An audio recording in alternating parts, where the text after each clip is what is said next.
Welcome everyone to another episode of Axalon News. We got quite a bit today, so why don't we go ahead and get right into who are you and what have you gotten? If you haven't gotten anything, what's your figure of the week?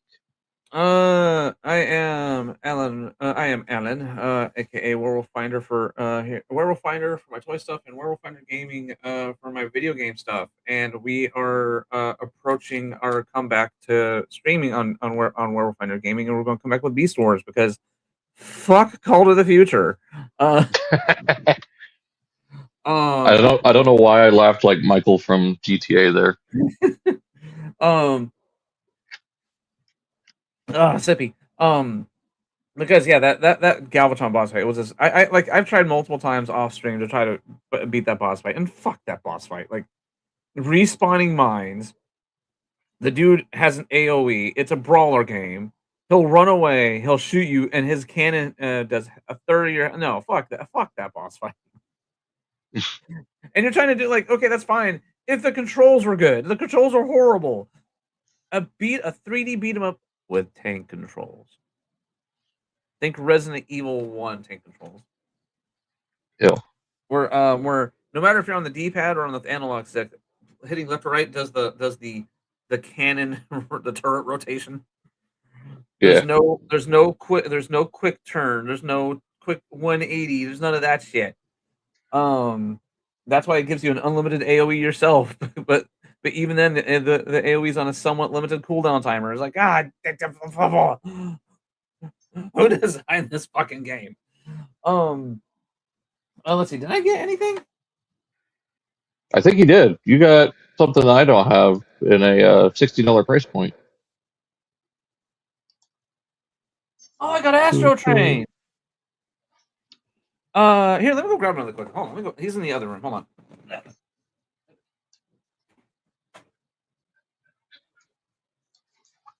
Let me try. I'm trying to find something here that's kind of funny. But it's taking a while to find said funny thing.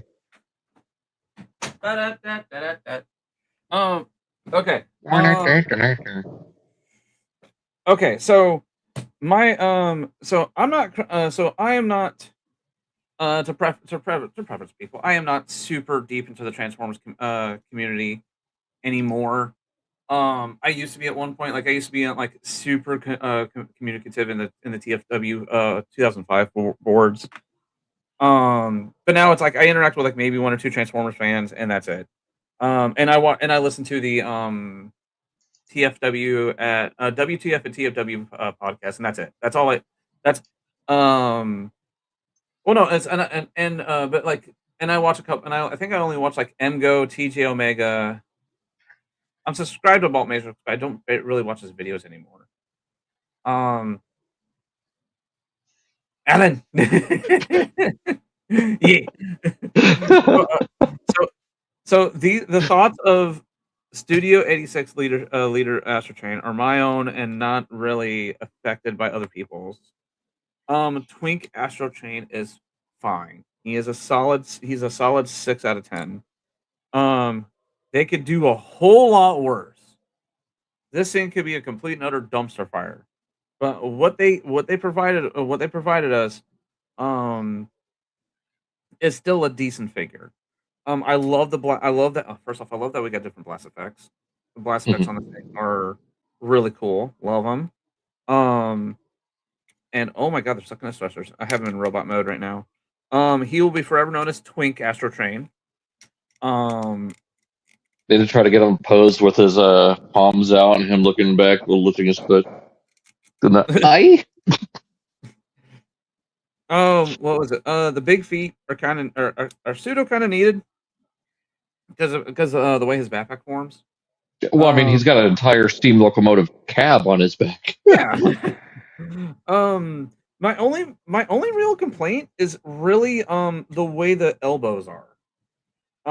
They're double jointed and they have pseudo clicks. So they have they lock in. Yeah, they lock into those positions. Now, mind you, that could be really good for holding positions and holding guns, because how many times have we seen, yeah, he has double jointed elbows, but the second he tries to hold his pack-in weapon, the arm just goes meow. just droops down, you know, because one of those double joints was super loose. Yeah, he does have a little. Sorry, sorry to cut you off, but I'm thinking of the Fans Project City Commander holding the giant, like, most of the trailer rocket launcher gun thing. Yeah, You almost have to have him holding it towards the ground because it's so heavy. Yeah, you have to have it. Basically, you have to have a stand or some kind of accessory propping that sucker up. I used to have the shadow version of that armor. I know exactly what you're talking about. Oh, the Shadow Commander. Oh, that's such a beautiful color scheme. I love that universe Nemesis Prime. Oh man, like I legit want to try to get it back. Same. But like I think that Nemesis Prime is like stupid expensive if I remember correctly. The Black Convoy's not too badly priced. I think the last one I saw was $100, so pretty much still retail for the United Black Convoy. Black Convoy. I was just gonna say like that thing sat in the like the old school Nemesis Prime was an SDC exclusive, and it rotted in the Hasbro store for the Hasbro toy shop for a long time. I think it took it a year and a half before it finally sold out. Okay, so a brand new one in the box is 115. That's not terrible. I mean, considering the age and everything. Okay, no, it's like 100. Like, okay, so there's one rare 115 with $11 shipping, 135 with free shipping. This one's one person's asking for 189. Yeah, you're not going to sell it when you have two others undercut. When you have two other listings undercutting you. I'm trying to look for a pre-owned one that's not in the box. Don't want. I'll look for it later because eBay now is basically boiled down to resellers or basically MSIB sellers. When you're looking for something that rare.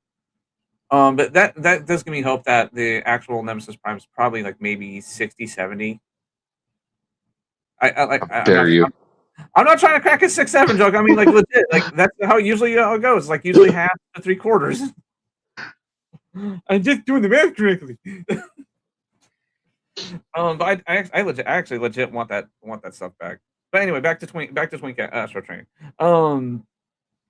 As a 86 representative, I think he's fine. Could they done a shit ton better? Fuck yeah. They could. Yeah. This could have done a lot better. Well, we've discussed it before. Like this Astro Train, it probably wasn't made with 86 in mind. It was made with retro toy in mind. Yes. And I can definitely confirm that with the very first thing in the instruction booklet. It tells you that you have the option of pulling the tail fin out of his stomach and doing the toy flap thing. The little bow tie. Yeah, the little bow tie. It's one thing if fans discover it, like, ooh, it's a little Easter egg. Ooh. No, but the actual instructions themselves say it. So yeah, this is definitely made with the retro line in mind. Especially because like if you look at if people look close at both the tail fin when it's bow tie mode and his stomach, the patterns for the OG toy are molded in. So So this was definitely the other way around, where they wanted this a retro toy, but they made it the 86 version came out first. It's the Sentinel Prime situation from Time Returns all over again. Holy crap! I'm not like that. That was an Astro Train too. Yep. My only real nitpick is the panels on the legs. The way the tabs and the joints work. Yeah, they're very finicky, and when you're learning the figure by yourself, unless you've watched the like reviews multiple times, or unless you're really or basically you do what I did and just read the instructions and go, huh? And just trying to finagle how to work it into the position. Because the one thing it does not tell you when you're trying to tab it into the leg form is that the arms for the wheels, the the arm that connects all the wheels together, right? The connecting rod. Yeah, the connecting rod. That has to be in its furthest position for some of these tabs to fit. Like they just can't free float. Because it will block some of the connections, and that's actually true on the shuttle form as well. But he has ankle tilts. He can hold most of his poses pretty good. Like I said, a solid 6. It's a very solid okay figure. I don't know where all this blasphemy coming around of people like, oh my god, he's the worst one of all time. Oh my god, he's so bad. Like I think it stems from just all the stuff that's hanging off the side of him and just how skinny he is compared to his cartoon model. True. Especially when you have third-party companies. I know they have an unlimited budget, but when you have something simple, like was it a transportation captain? I think Few did a video or part of a video on it. It was like a deluxe / Voyager scale Astro Train. Yeah, it was like fancy cell transportation captain or something like that. Very simple transformation, damn near cartoon accurate in all 3 modes. I don't know on what the Hasbro side is. Maybe something like this could be a case of over engineering. Oh, it definitely is. But we have to remember during the design process, after a certain point in the engineering process, they can't go back. They can't undo this. Basically, like it's code in a video game. Hi Daniel. But what was it? Dang it, Daniel. It's just like how it's like if for people who know about video games, like after a certain point of patching a video game, they cannot go back and undo patches because it's become so based off that first layer that you can't go back unless you completely just wipe it clean and start over again. Which and in the design process of a figure, that's exactly what happens. After a certain point of being so deep in the sauce with a certain figure, like you're already on third base. You can't say I want to do I want to redo on my hit. I want to try a home run. Because this figure seems like it started similar. Yeah, and knowing Hasbro, give them 5 to 7 years, and we'll have another Astro Train, hopefully a lot more accurate to the show model. If not, just wait and see what maybe Newage does, because they did their Megatron. Who's to say they won't do an Astro Train at a liter scale? Or even robot toys when they're done doing some Beast Wars stuff. Like third parties, they'll pay attention. Hasbro is starting to pay attention more. Yep. Now they're not perfect about it. By no means are they perfect about listening to the fans, but they try to do their best with what budget they have and what they can fit into what line. Yep. And that's another thing that fans need to understand when I'll get it with one of my hauls. Let's see. Is it publicly traded? Yep, it's publicly traded. We have to remember Hasbro will make sure they will listen to the most important people, and that is the shareholders first. So I had to look up if it was actually publicly traded. I forgot for a second. Hey, you want to share Hasbro stock? It's 95.25. But what was it? What else is there about the figure? Oh, the smoke thing, the smoke effect, right? I like it. I hate it. When it's in train mode, it looks great. What I do with it in any other mode? I make it look like it has engine problems. Do you have the one shall stand Optimus? Yeah. Put it in his abdomen. Ooh, maybe. Ooh, maybe. Put it on Prowl's chest. Okay, no. I have to set up a diorama because, like, this thing is long. Like, this thing is almost as tall as the figure itself. It's about 7-8 inches long. He's over here cracking up. And that's the only downside is that it's pseudo. It's a little bit flexible. It is a little bit hollow. It does have this really like it's tough. It's one of that things that's tough to catch up on cameras unless you have a 4K camera. And I you're got one of those. but the smoke has a pearlescent sheen to it. Yeah.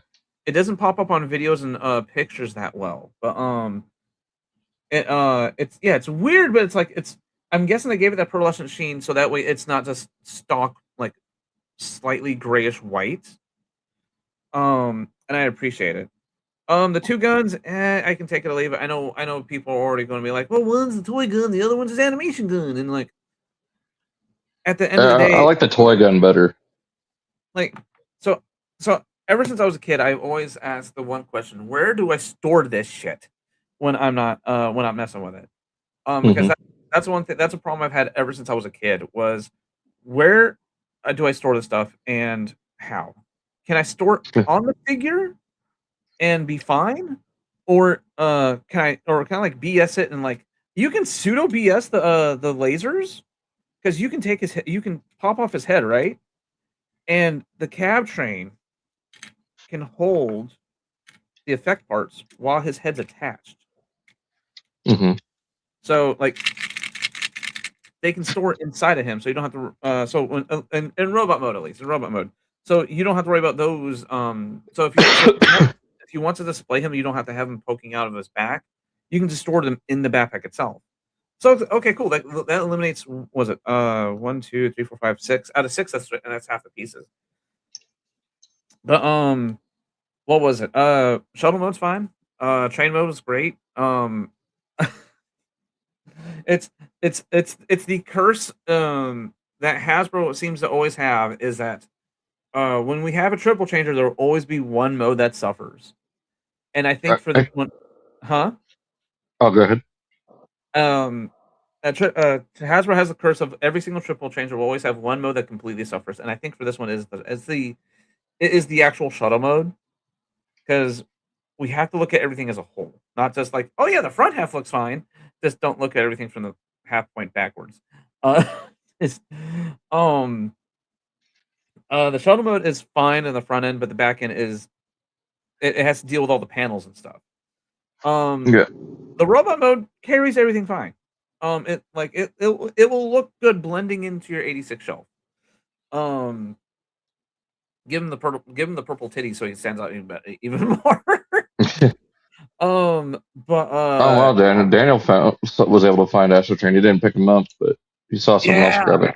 I have still yet to see Astro Train, so maybe this weekend because we're going out tonight. Maybe I'll stop by Target or something.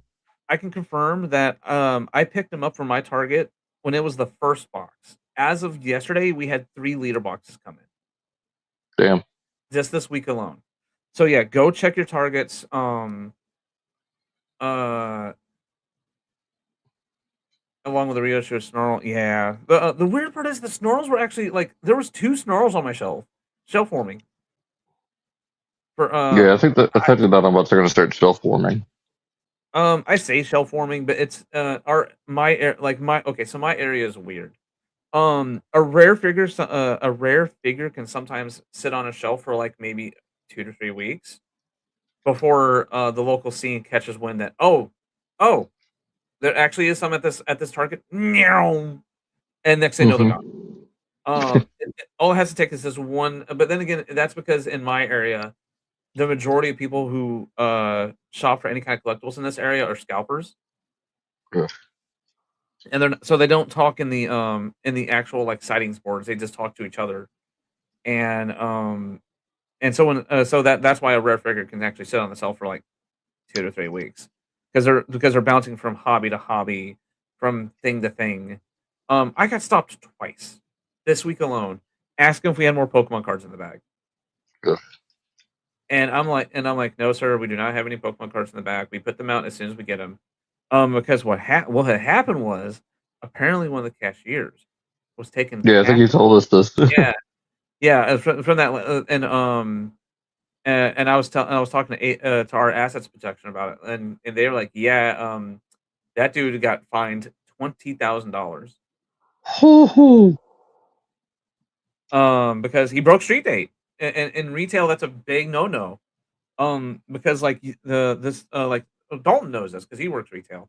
But like if something breaks street date, not only is that not only could it it's there's like several protocols in place about it. A, you can lose your job. B, you can get fined. C, not only can you get fined, but the actual not the store, not the individual store, the company gets fined, and the company will either, depending on the severity of it, can get a warning or or a final notice saying, "Hey, if this happens again, your company will no longer carry our product." So imagine Target getting that notification saying, "Hey, yeah, if Pokemon's going to tell us that they can't sell our products here anymore, you are gone. Get out of here." One of the hottest things right now, and you might fuck up because you wanted $200 extra. Get the biggest boot out of here. Yep. Anyway, what was it? Oh yeah, ADHD. Yay. God bless it. Oh no, but he's good. He's good. He's fine. He's overhated. What was it? It's like a weird thing. I want the shuttle mode from the Siege one. I want the train mode from the 86 version. And I want the robot mode from the Fans Toys version. I want if we're talking about pure official here. I know. Third party's not included. Give me the robot mode from the Classics one. Yeah. You see where I'm going with this? Because like the Classics one, as goofy as it is to have the sides of the train on the wings, it's still a deluxe class. It could definitely get a hard pass. Because it's one of my favorite figures, and it's my first time messing with it this year. Yeah, it's still a pretty damn good figure. I'm half tempted to track down the Henkei one at BotCon. Speaking of which, when we get into my stuff. I think that was another case of people just hated on that one because like, oh, he's not a bullet train. He's supposed to be a steam locomotive, blah blah engine, blah blah blah blah. And then you have the train autism nerds in the comments saying what engine he is. I'm just gonna say the train nerds, but yeah, no, he's fine. That's all I can get because like, what was it? My pre-order process for Sideways finally. For those who are listening, that whole wave dropped on Big Bad Toy Store. I got like 8 emails in a row that for every figure in that line. I'm like, oh no, I 8 pre-order processes soon. I had to go cancel like the majority of them because like I can't afford all that. Oh hell no. That's like it was like what like $400. I'm like, no, maybe when I was at my previous job, yeah, but no, not now. I kept the Sideways, and I canceled everything else. So that might be here. That might be here next time. But yeah, that's all. I only got him. That's it. And he is also my figure of the week. Yeah, dude's overhated. You guys can calm down. So I guess if that's it, you can find me at Royaltinian95. I got quite a bit this week. Couple things. No, it was all intentional. Never mind. I got together Nexus Prime and Ratchet. I'm going to say right now for the upteenth time, there is no official transformation for Nexus Prime's combined mode yet because the rest of him is not out yet. Yep. There's nothing in the instructions. What Mark shared was a fan mode that can be done with all the tabs and joints that are on him to allow you to combine him for the time being. It's a temporary fan mode done by the designer. We have no official transformation for the combined mode yet. And the way the vehicle mode is, after messing with it, I highly think the vehicles are going to combine together too. Yeah, now that you say it. Like, if we get Top Spin as the helicopter, maybe he'll sit right in the middle top, giving him superfluous, but still, it'd be interesting. Propeller blades. You got Landquake and Landquake could be the treads, and then you got Skyfall and Breakaway forming wings. And then if they have Heatwave as part of the combiner, as part of the lower torso, you got extra wheels along with the tread, so it'll be this weird half-track helicopter superjet. What was it? Power Rangers Time Force, their Megazord. All their vehicles were flying machines, and they had not only the Megazord combination, the big robot, but they also had a big jet combination. So I'm getting those types of vibes. Yeah.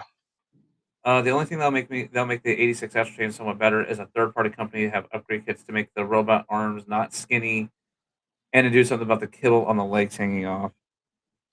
Yeah, it's something DNA could do, but it'd probably be a parts forming upgrade. Yeah.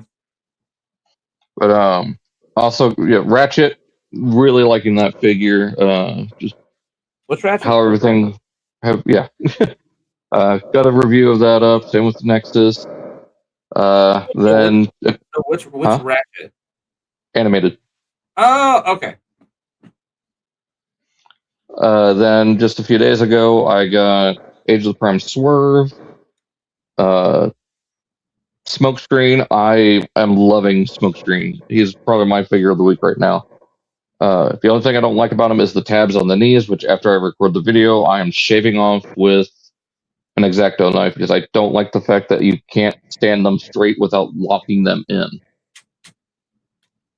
And I got Gamer Edition Target exclusive Megatron off of Amazon, and he's all right. I'm gonna shave off the things on the back of his knees so he can have full range of motion. And then I got the DNA upgrade for Scrapper and Bonecrusher that expired on my pile of loot, so it showed up a few days ago. And then just to see if it's how it is, I got the Cyber World Optimus Primal. How is that? It's fine. He's kind of got that one-step transformation. You like going into vehicle mode. You just close it, or you scrunch up his legs, and then it folds his arm. It's on a gear mechanism where it scrunches his arm and folds his head. That's and the then one. You just tap. Oh, keep on going. And then you just have the arms on the side. I've got it in the show notes. The Energon Surge version. Ooh. It's the weird like heavy duty truck. Yeah. So yeah, it's okay. It's not the greatest thing in the world. It's an Optimus Primal for the collection. Beast Wars. Yeah. That was one thing I've heard amongst the consensus of people who've been picking up the Cyberworld stuff is that they first off is like they know it's meant for kids, but they say they're really neat fidget toys. It's neat. Like 5 out of 10. It's fine. It's inoffensive. It makes for a good Cybertronian mode. I'll give it that. It's a nice chunky heavy duty vehicle. Will you give it to a younger family member so they don't go after the more expensive stuff? Definitely. Here, Timmy, play with this really quickly. Why do you want him to play with that? Because I have a $5,000 figure over there. Don't let him touch that one. I still don't think any Cybertronian vehicle mode can still measure up to the BotCon 06 version. That was a repaint of a Crumple Zone. That is still the best looking Cybertronian mode that Primal's had because the proportions fit him perfectly. But anyways, I think that is it. Yeah, I got a couple things coming. One of which is our first news item. So as soon as that comes in, probably that Saturday, if you're available this coming Saturday or next Saturday, we'll do a stream about it.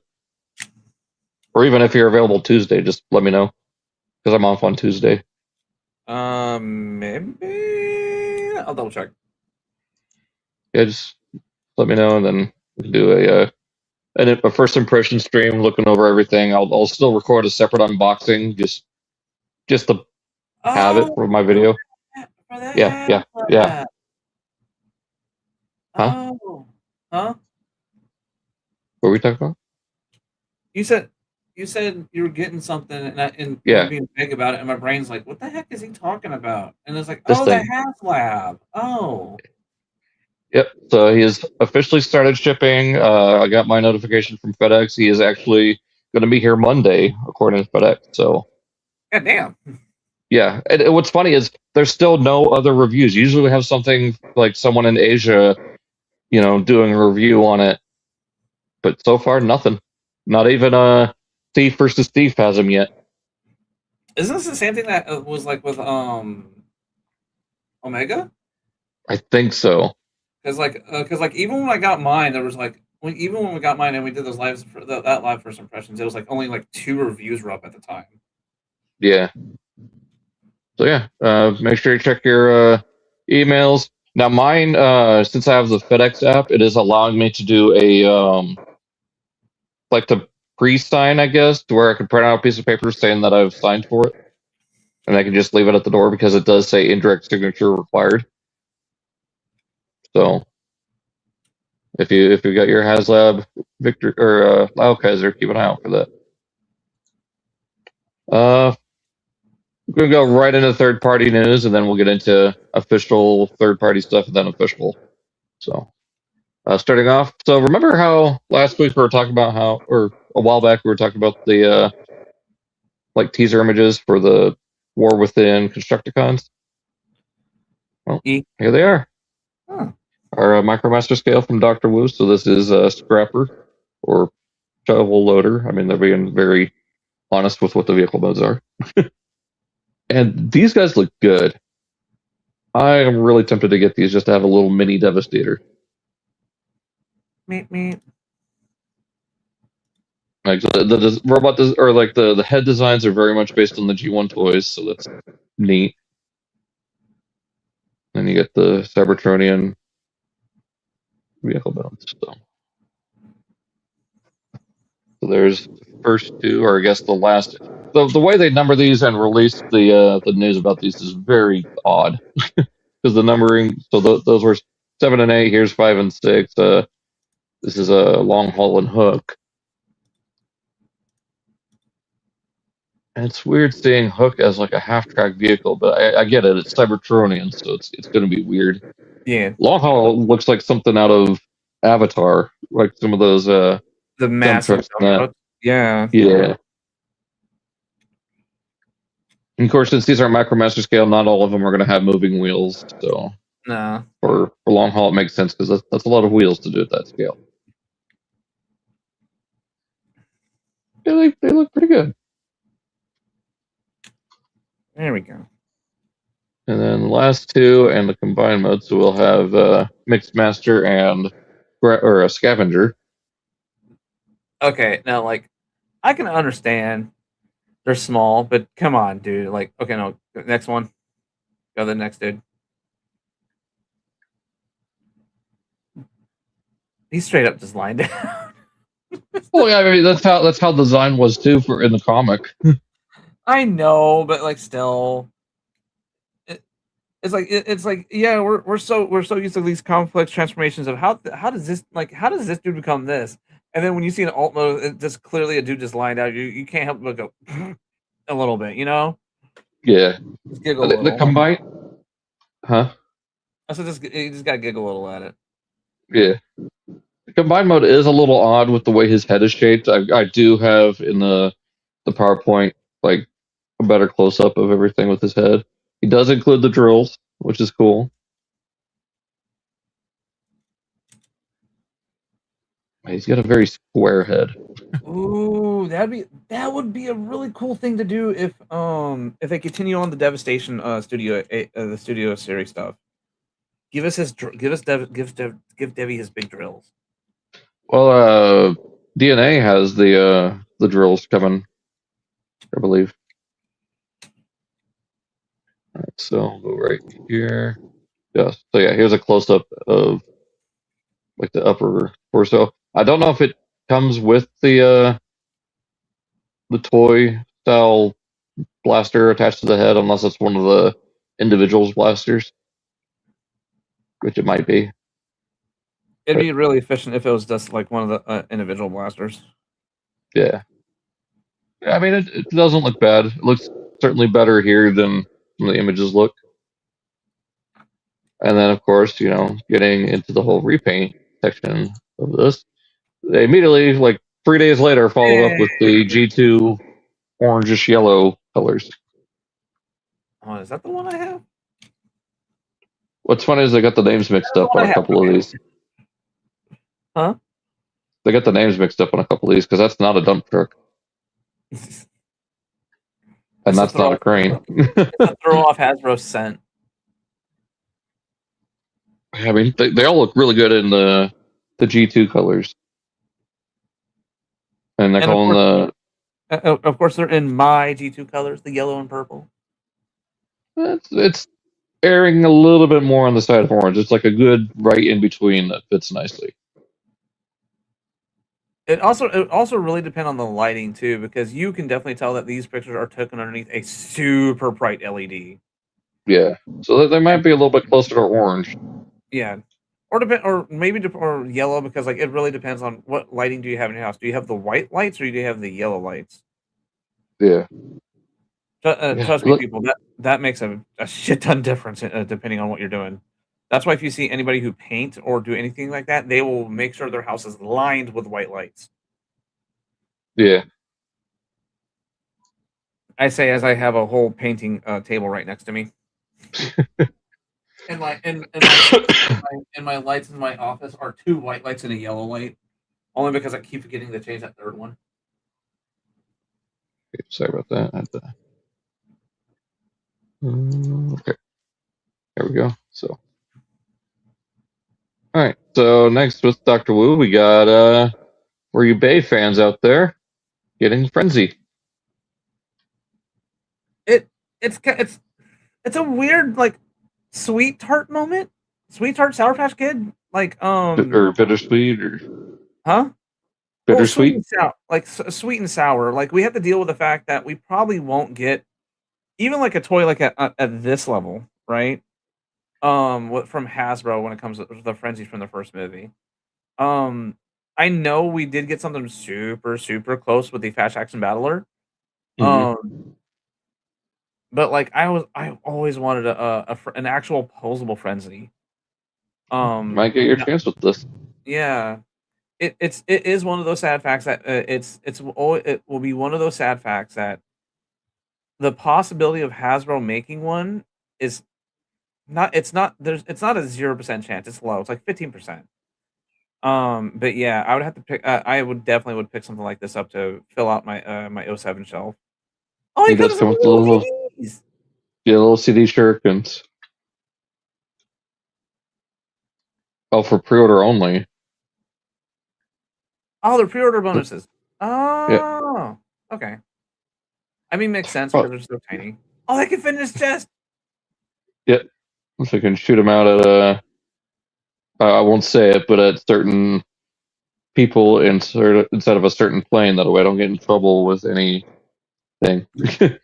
I loved the fact that if you go look at like you don't see them in the actual movie, but if you go look at like a bunch of like character spreadsheets and all that, like the 3D turnarounds, they show that those CDs can curl up to be more CD shaped ish. Mm-hmm. Like if you like on a very fast passing, you can see that it's a CD in there. Yeah. But then they unfurl like a Ninja Star toy. I wish we had something like I wish we got something like those in physical media. Not physical media. Like we got something like that physically. The closest thing we got is animated Prowl. Yeah, I mean, like what I'm talking about is like I'm talking about like role play wise. Like one. Oh yeah. And you get G1 Frenzy too. Yeah, makes sense. It's a simple color swap. And yes, this is G1 Frenzy because Frenzy is red and black. Rumble is blue and lavender. I'm just gonna rage bait everyone. Frenzy, Rumble, Ravage, Ratbat. And then speaking of teasers of things that aren't going to come out for a while, you got Ironhide and Venom. Are they supposed to be like tiny? Yeah, they're micromaster scale. Oh, okay. Because I was gonna say that's like that's micro. Yeah, that's micromaster / micro battle master like transformation blockiness right there. Yeah, that's what Doctor Wu does mostly now. They used to do upgrade kits, but now they're doing a lot of this micromaster and legend scale stuff. So they change lanes and then it's working out for them. Getting into Newage, we got Dick, but this time deep cover. So you get your Diaclone undercover police car or unmarked police car, even though it's got the police badge. I always love deep color scheme though. The blue and black go really good.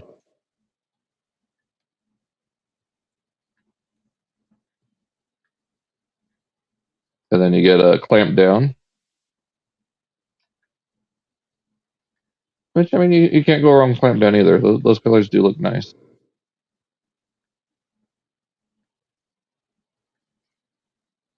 What do you think?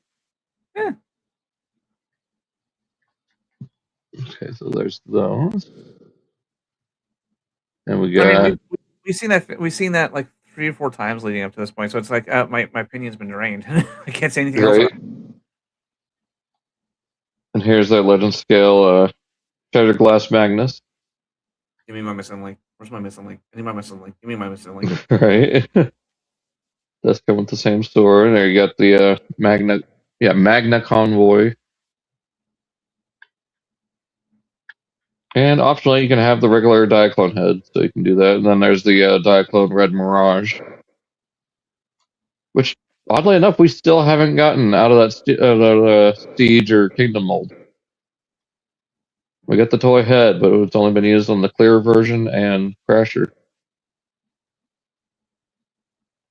I would have loved to have had, if it would have been Target, but still would have been a nice version of Mirage to have.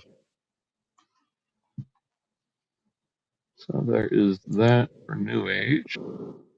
Galaxy Toys, we haven't really covered much of them, but they are, I believe, doing legend scale figures as well. This is their Ironhide.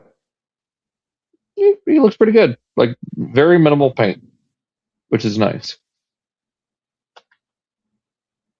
You can actually play with the figure and not worry about chipping any paint.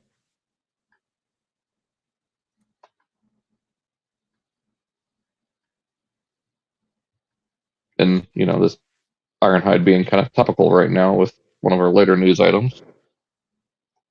Oh, that's cool. You can have the whole battle platform in van mode, too. That's cool. The van looks pretty accurate to the show model. You get the Diaclone or Shattered Glass color scheme as well.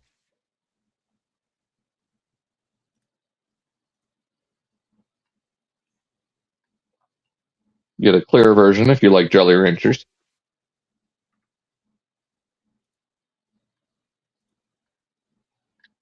So yeah, they're coming right out the gate with all their repaints, so they can just recoup cost quickly.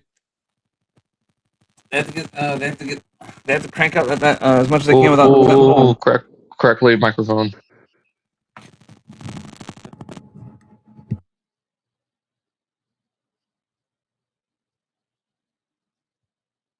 I don't know if that fixed it. A what? Okay, that's better. Yeah, the weird part is when the crackles happen, nothing on my end shows that there's audio coming in, so I don't get notifications. It's weird. Odd. Yeah. I got Ratchet. It looks pretty good. Actually, these all look pretty good for the scale. So your G1, there's just Shattered Glass, which I think the blue is a little too blue. It needs to be a little bit more minty green. But other than that, like it's fine. It works for Shattered Glass. You get your clear version as well.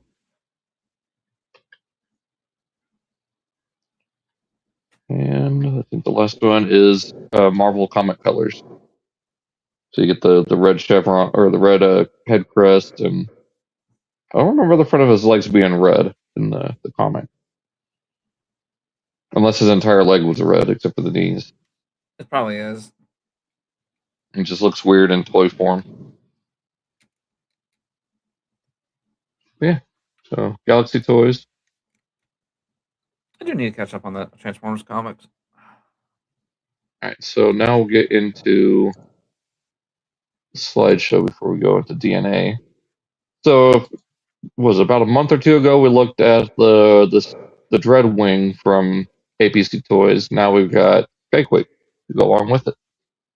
I mean, yeah, it does And- make sense because I mean they say they're brothers, but they're basically twins. They have the exact same mold, just one's blue, one's green. Well, I think they were. They have a split spark, so they are twins. Yeah. Yeah, it's essentially the Prime Voyager class mold, but I think slight tolerance improvements, new accessories. In this case of Skykwick, his sword and his Gatling gun, which always love that Gatling gun. F-35 jet mode always goes really hard. I love that jet mode. Again, APC Toys. This is our Shattered Glass Prime. We kind of looked at it last episode, but we get better shots here. He does come with the standard face, which just does not look intimidating on this mold or in this colors. Yeah, the mouth plate on a Nemesis or Shattered Glass version on this design looks really good here. I'm going to state it right here. Like, if we ever have Optimuses that can have a retractable mouth plate, and they have a Nemesis Prime, the mouth plate and the Nemesis Prime should never come off. Yeah, exactly.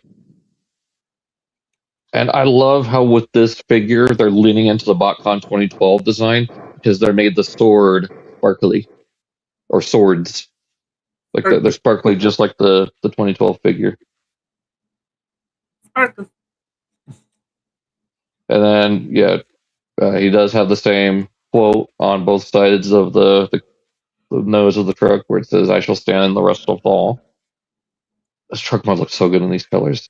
I'm a sucker for the black and purple. I'm still in the department that Hasbro needs to do a Shattered Glass like event in the main toy line. Yeah, just make a whole year of just Shattered Glass figures, like all three ways.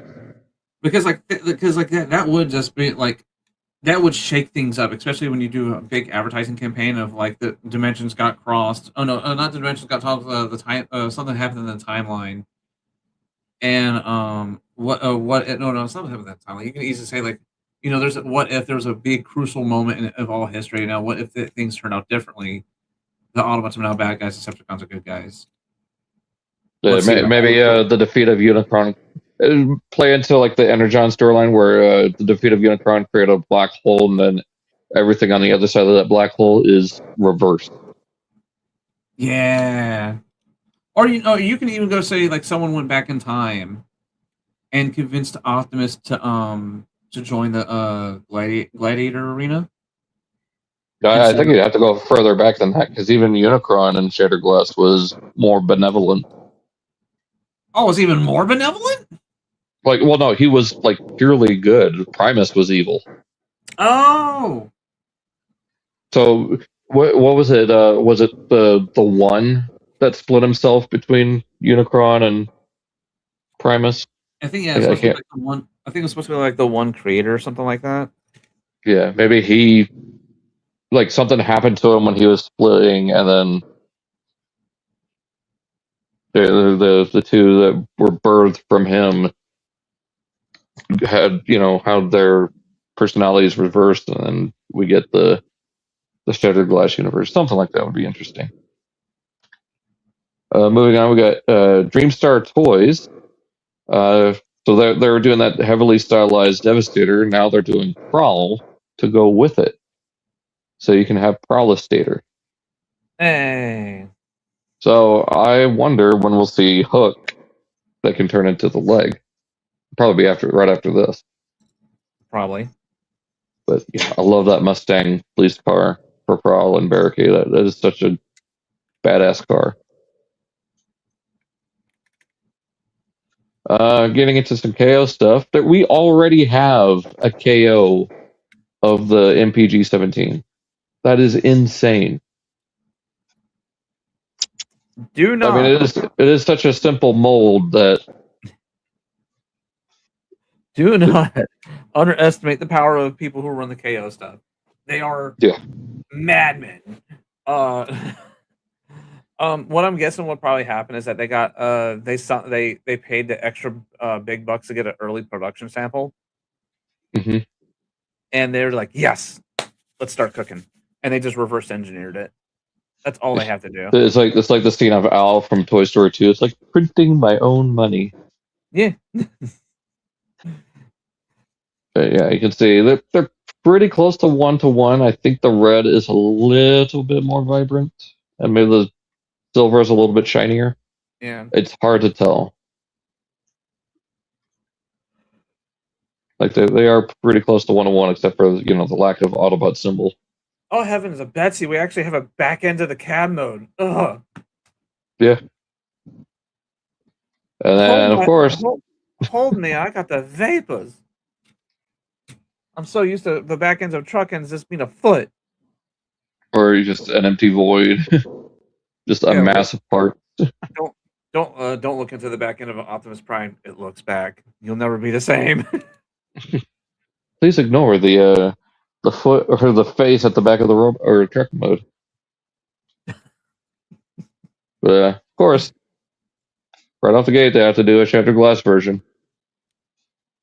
Yeah, which that actually looks really good here too.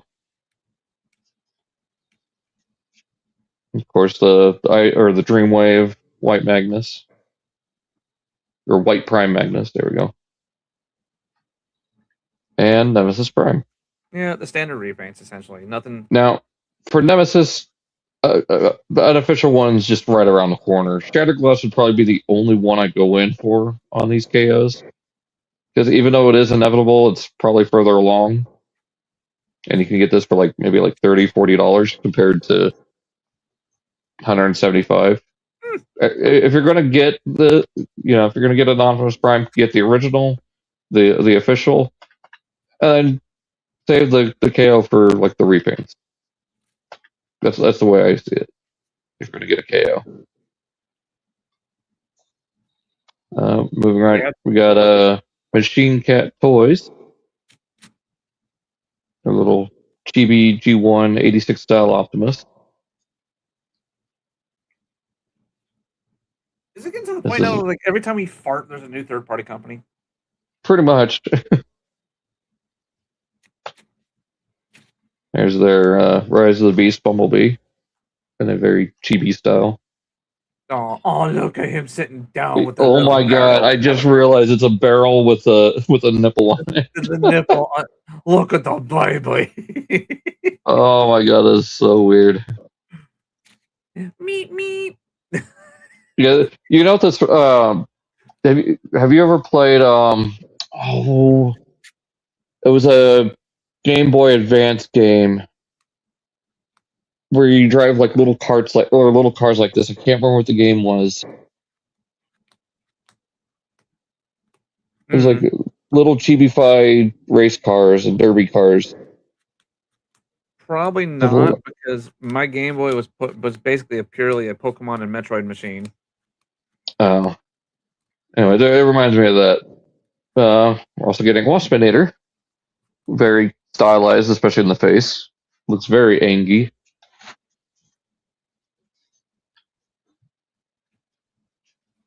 He's got a little margarita.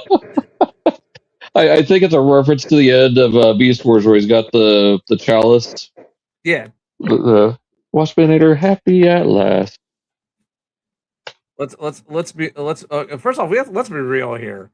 Waspinator is definitely one of those characters and designs that has to be more and more cartoony the more we do it, because the second we start making this thing even a slightly bit of realistic, this thing will look terrifying. Yeah, case in point, his head sculpt here. Yeah, that's where I was going with that, because I was like, man, if they ever make Waspinator in the live action movies, oh shit, that's nightmare fuel. That is nightmare fuel. Be like watching The Fly. Also, to be fair, like it would fit in with the Michael Bay movie aesthetic pretty well because everything's already kind of jagged already. So Watchmud looks cute. It's like a little drone. meow. And then got some progress on Rising Force. Swindle turning out looking really good so far. Like seeing it in the non-gray plastic helps a lot. It does, but it's like I kind of. This would be a case of I want to see the final version because like this is the test plastic. This is them testing the different types of plastic. So it's like okay, cool. Yeah. We're getting to these tolerances because they go to the gray prototype to see if it's physically possible. Okay, then they go to the plastic testing to make sure what they have to tweak. Like, do they have to make this part bigger or smaller? Because like, yeah, certain parts can look good, but physically in the real world, as a transforming toy, that joint will never hold up, or it'll break, um, or you might have to do something to reinforce it, stuff like that. That's why trying to like a good example would be like just any kind of like stereotypical female shaped transformers have to be shell formers because like in if it like yes that is doable in the fictional universe, but as a toy, no, it's too many thin parts would end up snapping or stuff like that. Yeah.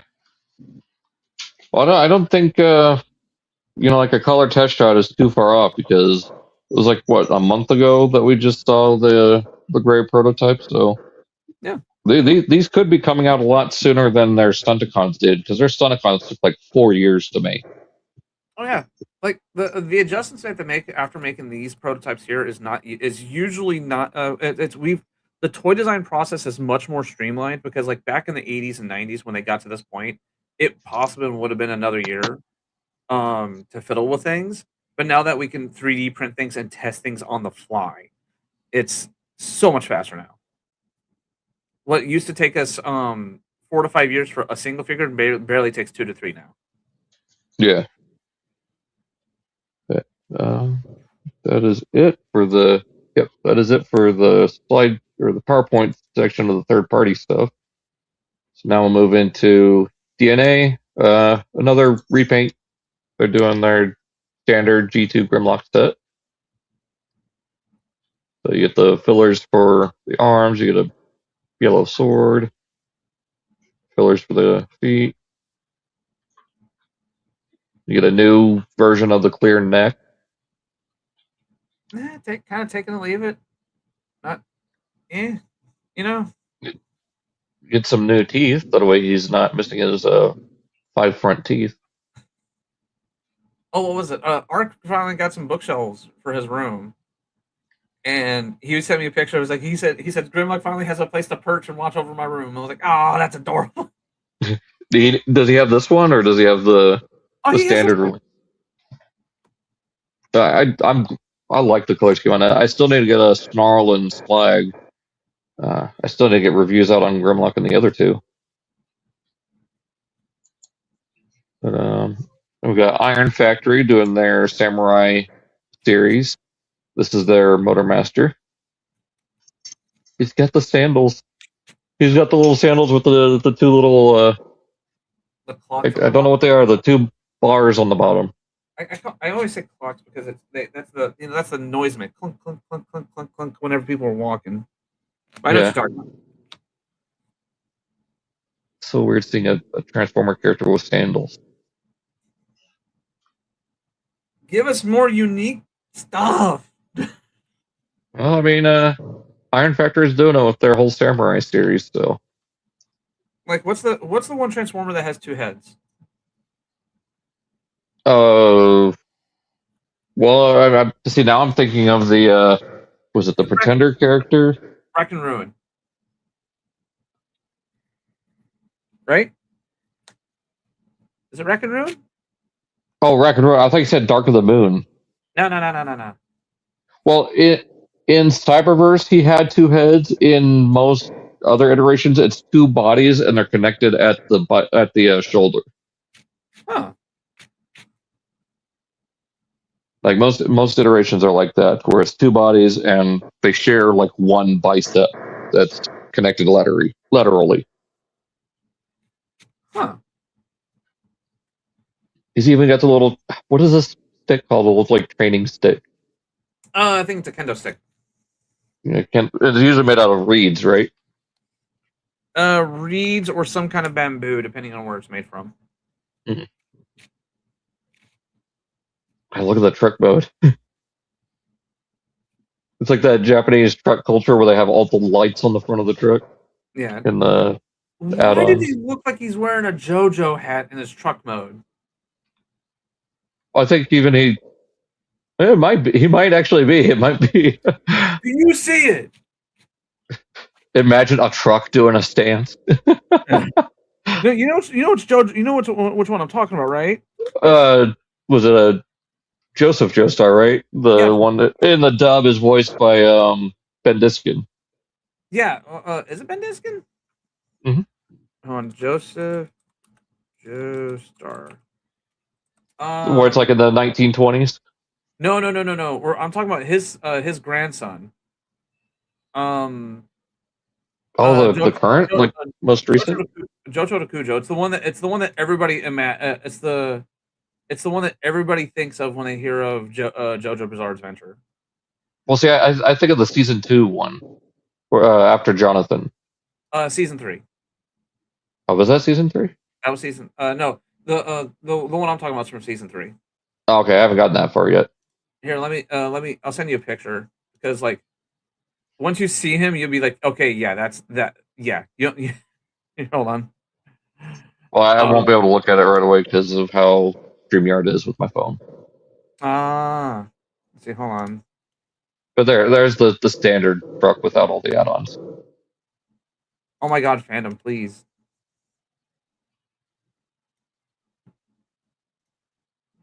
It's still a really good looking truck mode without all the extra stuff. Let's see, DAL. There you are.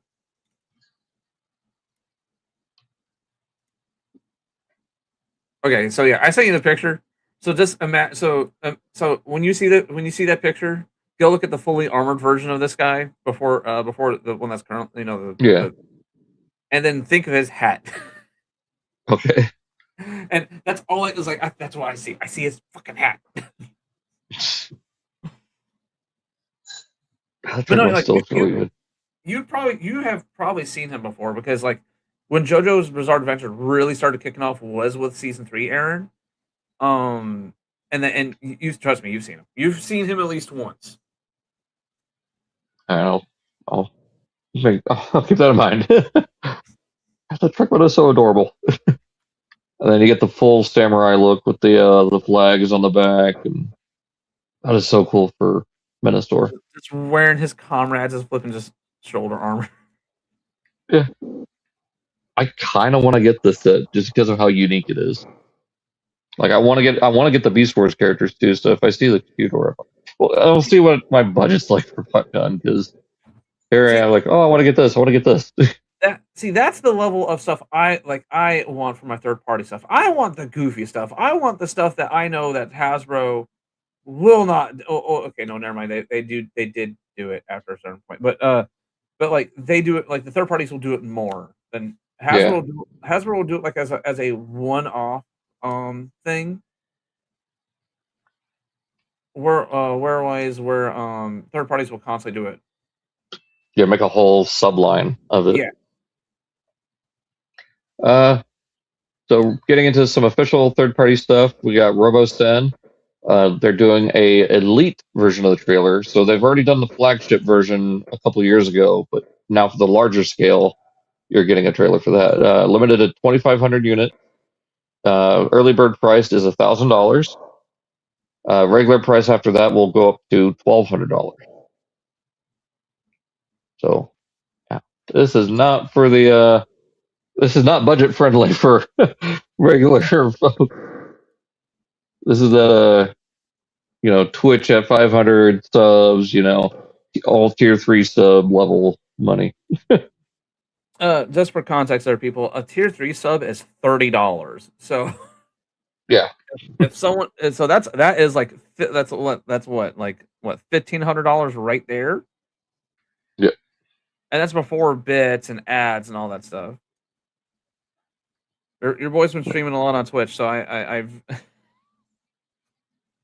I know all the money. Not all the money, but I know how everything works on the back end now. Yeah, it's cool, but again, it's just I personally have no interest in any of these RoboSun figures because it's purely for novelty and to show off the people that you have over. After that, you're going to turn it off and it's going to flop down like a Gmod ragdoll. Or it's going to be in truck mode turned off. These are good for the people who have the money to burn. And / these are good for TikTok reels and all, like pick your short form video. It's good for that. Yeah. It's good for you. Ooh, that looks really cool. Then you see the price tag and go, yeah, again. Ooh, that's really cool. And just rewatch the video again. Yeah. Unless you do have that one rich like uncle or family member that will be like, yeah, I think Bobby will like this, and just somehow will just drop one in your lap. But like, yeah, like there's a reason why a lot of these RoboSens come in a custom made foam package, because they will, the second you turn them off, they go limp like a dead body. So so if you're not playing with it, you basically have to put it back in the box. And if you want to see what we're talking about, go watch Theo Adams' video of the RoboSun Optimus and just how it just flops when he turns the power off. Yeah, because the power has to be on for all those rotors to keep on moving. And even in because he even showed in truck mode it goes limp, because since the legs don't fully like lock in or transform and they're just lying down. Yeah, like also the cab falls forward. Yeah, the cab it'll either fall forward or kind of like it'll buckle in the mid, like where the thighs are, and the cab you'll see fall back a little bit. That's funny. Yellow Park. This is their G1 style Bumblebee. Someone's got in-hand pictures of it. So I'll just rifle through these because we've seen the official images of this before. Of course, it's scuffed up to look like he's a little bit battle worn. I believe that is all just paint. It's not actually scuffed up. I don't know. I don't have any of these. Ew. What is that?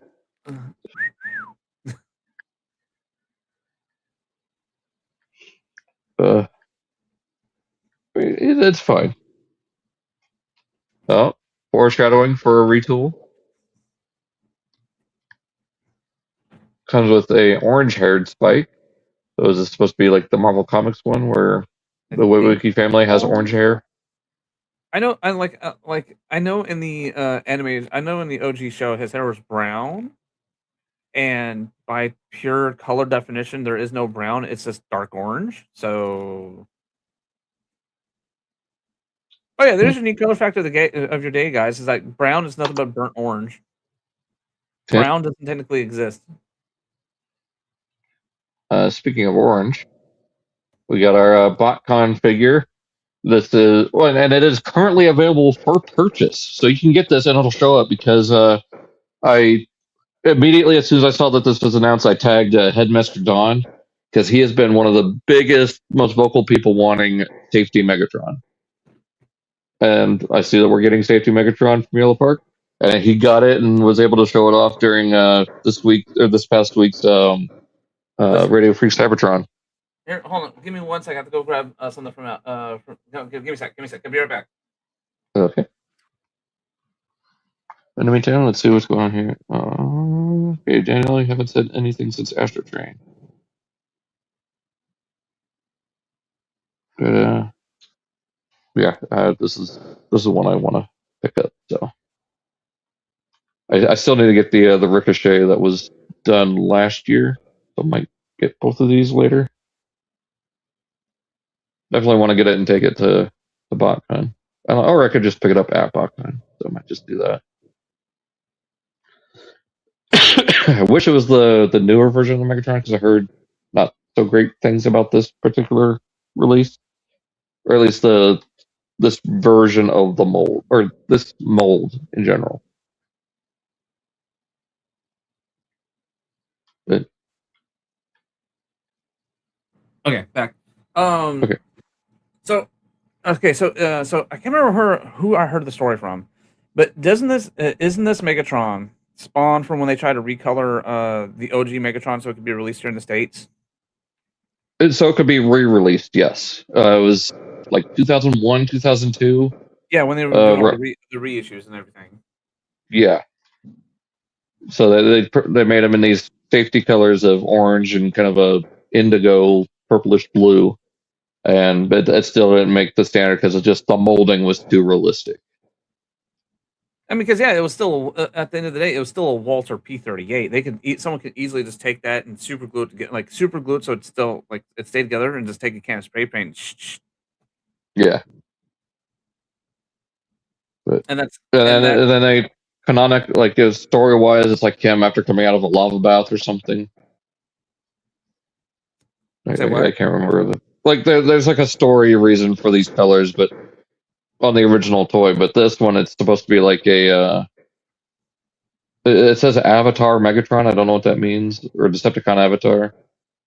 Oh, so maybe they're taking some notes from James Cameron.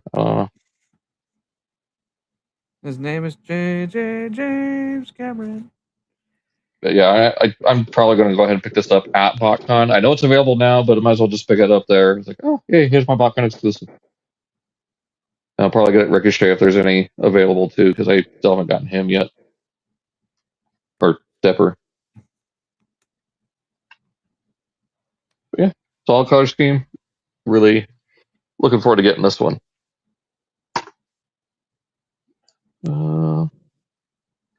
Getting into the grocery store toy company. They're doing their clear Elite Series Optimus. Oh, that's cool. Referencing the outro's transformation sequence. Or, right after the transformation where he's running through the credits. The Matrix, Blaster, and a few accessories, or a few alternate hands, so pretty standard. Just in translucent plastic. I don't know who, let's see. Doesn't say if it's a special deco previous version. It's just a non-blind box, so I don't think it's an exclusive or limited in any particular way. So, I'll get our first possible look at Blocky's Wave 3, animated lockdown in his Transformers Adventure colors. Ooh. So this is likely a alternate variant you could get in the packaging. And it looks like these green parts might glow. Because even on the packaging, they're semi-transparent. Put this under a black light, dude. Oh, yeah. So, can't wait to see this announced. Hopefully there's more animated stuff in there. Be really cool to have like an animated Optimus in the scale. Yeah. Flame Toys. We saw the Ratchet last time. Here's their Ironhide.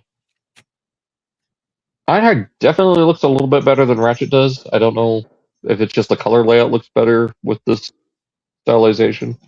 Speaking of twinks. Yeah, so there's that. Now, getting into the thing I'm super duper excited for because it is based on the Classics design. This is the Furai model Shattered Glass Optimus. And boy, does this thing look beautiful. Classics Optimus is still one of the best Optimus upgrades we've ever gotten. Fight me. Yep. I mean, there's a reason why he was S tier in our Eric Sabanelli tier list. Yep. So there he is without the arm guards and the exhaust pipes and the wind vane. He looks pretty good without the arm guards. It's just a little jarring seeing him without them. Yeah, because we got so used to seeing him. Mm-hmm. There he is. I love that you can still have the big rifle and the quad-barreled shotgun exhaust pipe. This design what I really appreciate is how you can still how they still do the backpack thing. That. Yeah. Yeah, and then you get a little jetpack out of the muzzle of the wind vane gun. Mm-hmm. They also added a detail referencing Quadruple S Gridman with the box cutter or the Stanley knife coming out of the arm. Because there's a character that's modeled after Shattered Glass Optimist, and I think she has like a little box cutter that she slides out. Huh. That's what this is referencing. It's got those little blades that have the little notches to where you can break off the blade to have a new one. You got a standard Energon sword. Or, yeah. Oh, we'll look at the accessories in a second. I get the axe. So, yeah, it's the sword. So, I would love to see them do this in the, standard Optimus colors, which, I mean, they've got to. It's a model kit. It's easy enough to do. Easy money. But, yeah, I am, without a doubt, picking this set up. I know I've canceled a few of the sets just because of timing and money. Yeah. But this is one I do not want to cancel. And when I get it, I'm going to do some dry brushing on it to make it look a little bit more shattered glassy. If I could just find a good purple that'll match, that'd be great. We got Satyrian drone reissue coming out, so if you missed that, you'll be able to get one. I just want it for the drone. Like, if anyone wants all the accessories, they can have them. I just want another drone so I could have two of them flanking each side of Brun. Bruh. Do you know how much that, if you buy that and you sell, do you know how much that little accessory kit's going to sell? Oh, I can easily make the money I paid for the figure back with. Oh no, you that extra. You might profit just on selling an accessory kit because people, because like what was it? 1, 2, 3, 4 of those accessories go to Earth Siege Optimus alone. Yep. And that's the axe, his blaster, roller, and the jetpack. And the jetpack you can even use with sideswipe. Yeah. Like my only complaint about it is it just being gray, but you can easily paint that up. But like having those accessories on Earth Siege, on Earth, like I want more stuff like this. I want more like little small upgrades or small upgrades and accessories, stuff like this, to help flesh out a figure better, because Earthseed's Optimus without the additional accessories is like, as a complete package, right? Complete package, including the trailer and everything, is like a solid 7. I mean, the figure itself is a 9, like, right?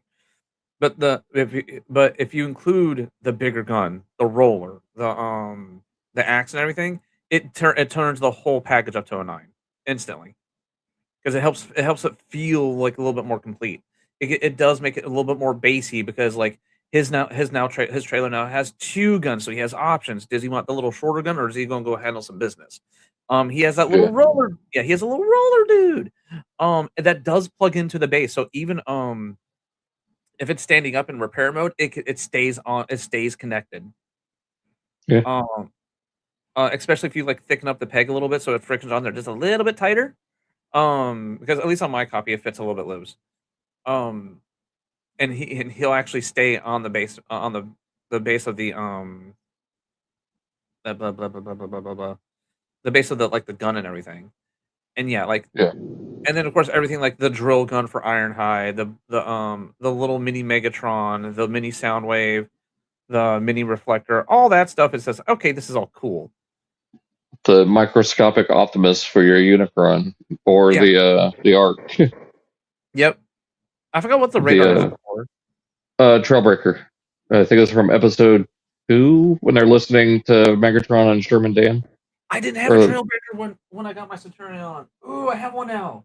I'm gonna put that on him. And then you get the gas glass gun for Cliff Jumper, the standard issue blaster for Bumblebee, the cage for Ravage.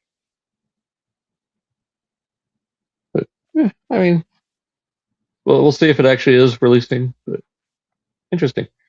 We got a English translation version of the Loyal Convoy green variant comic. I think a lot of people took this as a heads up that we were going to get the dildo tank. Oh yeah, well, and then another figure could be number 4, War 5, and we got number 6 right here. Yeah. So yeah, I think this comic was definitely a big heads up. These figures are coming. Yeah, so I'm eagerly anticipating the Lalio Junior repaint. I'll definitely pre-order one of those, Brown was maybe based off two. Brown was based off the Centurion from the IDW comic back Stormbringer. Yeah, yeah. I think most people already knew that, Daniel. I didn't. Remember, I don't. I'm so far behind on the comics. Like I'm only like maybe 10 issues in. Well, it was in Stormbringer. Like, it was one of the first big issues. I'm talking about Infiltration. Like I am. Oh. Yeah, I am that far back. Because remember, it didn't just start with more Meets the Eye. It started with a shit ton of miniseries that were all canon with each other. Then it Yeah. went to more Meets the Eye and everything. It was Infiltration, then Infestation, right? And then Stormbringer. Then All Hail Or no, Megatron. the Dinobots, Megatron Origin, Mm-hmm. and then Stormbringer, I think. Yeah. So if People you keep on guys want to forgetting that. watch, Yeah, people keep on forgetting that IDW started with like a bunch of miniseries essentially. Then it kicked off the big hoopla. yeah.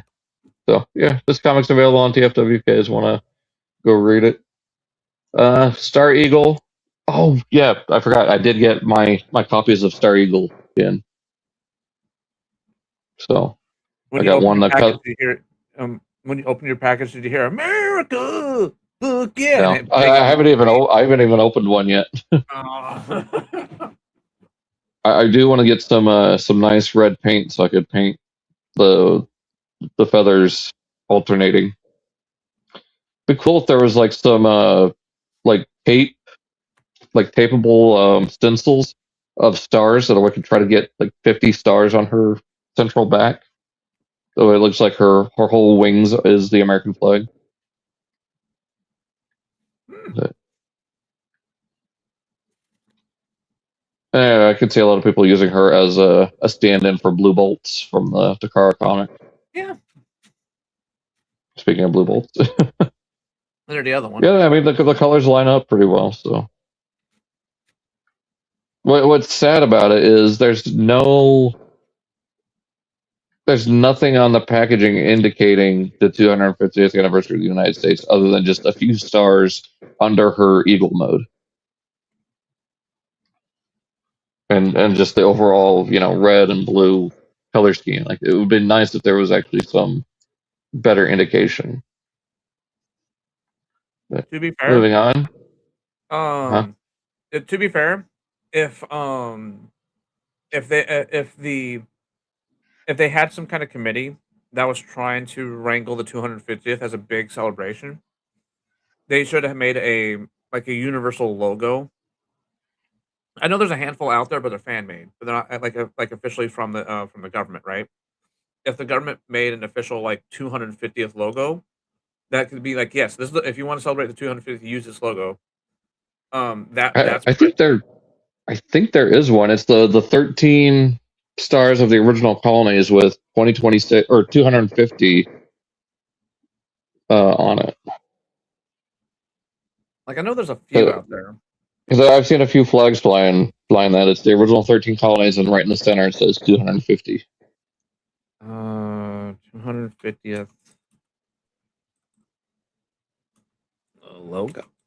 But anyway, yeah, if they made some like more centralized. Oh, this one. I think this might be it. The one that says America 250 and the 250 is made out of a looks like a ribbon. I think so. Um, Yeah, that or it's like calligraphy to look like the signing of the Declaration yeah. of Independence. American 250 unveils new logo as part of the U.S. celebrations leading up to 2026. The only thing I can think of is that maybe yeah. Oh, hold on. They do have one. American 250 is the national organization that oversees efforts to commemorate the 250th anniversary of the signing of the Declaration of Independence. Has revealed a new logo for the representation efforts leading up to July 4th. Breathe. I almost got killed by a crumb from my pizza. That's why I had to step out. My roommates made pizza. Meat lovers. Hmm. I grabbed a couple slices and I sadly, I grabbed the 2 slices that had the least amount of pepperoni, and I was like, damn it. Oh no, yeah, but that's my only speculation is that maybe because since Hasbro tries to future proof a bunch of things and they want to maybe sell this thing overseas, like they want to have it in their own shops, they try to avoid saying it because that's the whole reason why we got rid of Toy Bios was because they were like, well, we don't want to print it in every single language anymore. Yeah, now it's just a single sentence on Studio Series. Yeah, and even though that single sentence is in like in 8 different languages, it's like this makes me miss the paragraphs. The paragraphs told the story in the toys. Oh my god, that was so cool. Like the best one I could think of is even Hugh was like loving it was Fall of Cybertron Blaster, about how in vehicle mode he would be charging with the music blaring of 1,000 Vikings or something like that, or make the heaviest Viking. Chance. Yeah. Oh yeah, it's stuff like that. Or what was it like? Apparently in the reveal the Shield line for Revenge of the Fallen. This is the one that stands out most in my head. Is that there was a rivalry in between Optimus and Mindwipe, and it's Iron. Was it Optimus? I thought it was Ironhide and Bludgeon. Yeah, and Ironhide and Bludgeon. Because the Optimus one stands in my head because it was the toy bio for the Voyager Optimus, the one that had the smokestacks that become weapons. Mm-hmm. Because it said in the toy bio his rivalry with Mindwipe got so heated he had to resort to get an anti-aircraft weaponry built into his vehicle mode to help shoot him down as he was chasing him down, and that explains why the smokestacks can become guns in vehicle mode. And but like that's like some really, and that's it's I miss stuff like that. It justifies the why he looks different in the toy. It gives him a rivalry with another toy, so you can you can do the kid thing and just bash them together and recreate the rivalry in toy form. Yeah. And not to mention it's like little mini stories. You don't have to have a whole like episode dedicated to it. Just a couple paragraphs helps further the story along. It's just like, oh, I miss that. That was such cool. Yeah, I think the whole thing with Bludgeon 2 was like after being so severely wounded by Whirl, then he got his body fully upgraded again. Then he had started a new rivalry with Ironhide, with the Recon Ironhide with all the like the zebra striping and all the extra weapons. But anyways, got a listing here for an 86 Commander class Rodimus. Hopefully it's a new mold, because I do not want the Kingdom mold again. I know a lot of anti G1 I'm gonna say it, like some of them are worse than you are. Like their Ultra Bay versus lasers are crying their eyes out that another Commander class is a G1 character. Like they are Bay versus lasers. Like you're tame. Like you're normal compared to some of them. Well, I'm also like a little bit more. I'm a little bit, not a little bit. I'm also more realistic. We're like when you want to do complete size comparisons, right? If you want to go complete Commander class or even Titan class, there's only a handful of figures that can actually match that scale. Yeah. You have if you want to go pure Bayverse, right? If I'm only going to keep in mind movies 1 through 5. Oh no, I have to include Bumblebee and Rise of the Beast. You have Stratosphere. Technically both versions of Stratosphere, the Revenge of the Fallen one and the Rise of the Beast. The Rise of the Beast one. Not Revenge of the Fallen, like Revenge of the Fallen / Dark of the Moon, because the toy came out of Revenge of the Fallen and he was featured in the Dark of the Moon game. And it was technically the same, like it was the same aircraft, it was technically the same bio, everything. You have him. You could do all the Dinobots because all the Dinobots were huge. Most of them were huge. People forget that some of the Dinobots only came up to Grimlock's waist, so that's like a leader-ish. Yeah. Movie 1, no one's Commander class. Movie 2, Grindor. that's leader. Because The actual Grindor character is a bigger robot mode and a helicopter. It's just the toys are the same because it's easy enough to just repaint it and say, oh, it's a new character. But Grindor was actually a larger helicopter. Dark of the Moon. DevCon. DevCon, the Worm, and if you really want to stretch, maybe the transport ships.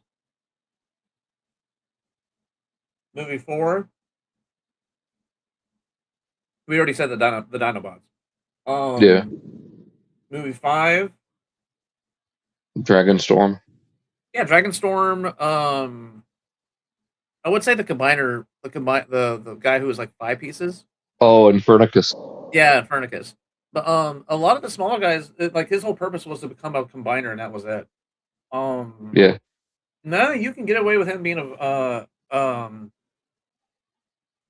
no, maybe you can make him a commander class. Because a leader class would be a little bit too small. Yeah, just make him five deluxes or 5 Voyagers. It'd be yeah. To do him justice, you wouldn't make him a combiner class, so he'd be 5 deluxes. Because you need the budget to make them all posable and stuff, and to actually make the combine mode really good.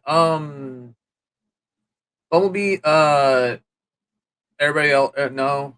And even the triple changes that you can upgrade them to leaders to justify the triple changing. Yeah. But even then they're like the alt modes are so severely different. It's going to be kind of hard. Like both of them are muscle cars, but one's a VTOL jet and the other one's a helicopter. So it's kind of like tricky. Yeah, how do you get this to this without third-party magic? Yeah. Let's see what else. Rise of the Beast. Of course, I just said Stratosphere, and I think that's it. Transformers 1. Everybody was around the same scale. And there's only maybe some people slightly bigger, except for Arachnid. God bless you, Mass Expanded. She pulled some of that. She pulled some of that OG animated lockdown magic right there. Mm-hmm. I think that's it. Transit. And so okay. So I'm doing all that before I look at the headline because you mentioned the movie stuff, and I kind of wanted to thumb through everything that could be a commander class. Because we have to look at commander class. I'm guessing it's gonna be Rodimus, judging by the giant picture I'm looking at. Well, yeah, that's what I just said. It was 86 Rodimus. Okay. So like then I turn my head and look back at the Kingdom Rodimus over there, and because commander class is mostly all about the engineering and what can we do better, and this is a found listing for Rodimus 86 commander class. Mm-hmm. So if we're this kind of makes sense. I mean, the plot was it could be a repaint of Kingdom. I hope not. It could be a retool. It could be a complete retool where they fix like the biggest problem I have with Kingdom Rodimus is he basically had no neck. The collar was so high up. His face looked way too old. Yeah, his face looks way too old. And they could use him as a skeleton, like because the transformation is fine on that sucker. The trailer mode is fine. But maybe have him go further into the trailer. That way you don't have all the wheels visible from the side. Like the overall that toy is reissuable. Just tweak it. But like having him as the next commander class, I see no problem in this. Like, especially if it can be an easy thing of just using the Kingdom skeleton and just redoing it. If we do any of the Baver stuff, we would have to design something from the ground up. Yeah, or it could be doing it from the ground up too with this and have it an all-in-one transformation, kind of like they did with Magnus. So you don't have the separate vehicle, you don't have the toy-style trailer. It's an all-in-one Space Winnebago that turns into a hot rod-looking Rodimus robot mode. Okay, you made me really perk up with that one. Have the canopy open like the MP toy. You can put like maybe come with Spike and Daniel in their. Or maybe come with another, one of the Spike or Daniel that can be in their exosuits and fit inside the truck. Okay, no, like that. You're reaching Titan class stuff. Well, no. The canopy section, make it work like it does on the backpack for Jetfire. Have it hide inside the torso, but it can open and you can fit them in there, or come with smaller scale versions of them in their exosuit. Because I think the core class is a little too big.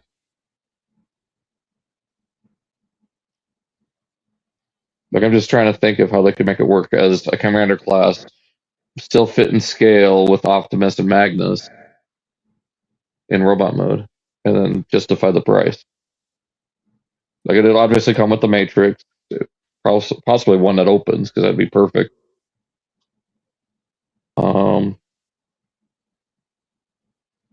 What else could he? His blasters, maybe some blast effects for his arm cannons. Not really much else you could do with that. Unless they make it kind of like the MP where you could go between Hot Rod and Rodimus. Maybe. So there's the next Studio Series Commander Class 86 Promise. So there's either going to reuse the... I was... I'm glad I say my opinion before I read comments. Because he basically echoed the exact same thing I said. They're probably going to either reuse the Kingdom or a completely new mold. What Evan Brooks said on a message board or forums. Like Evan said it him on a TFW message board or forum, that if they wanted to do a Studio 86 Rodimus Prize, a new mold, my question is, how can they make it as much different from the Kingdom one? Also keep apparently Kingdom Rodimus Prime was the weakest commander in terms of being in terms of being a shelf former. Shelf warmer, yeah. You put shelf former, but yeah, we know what you mean.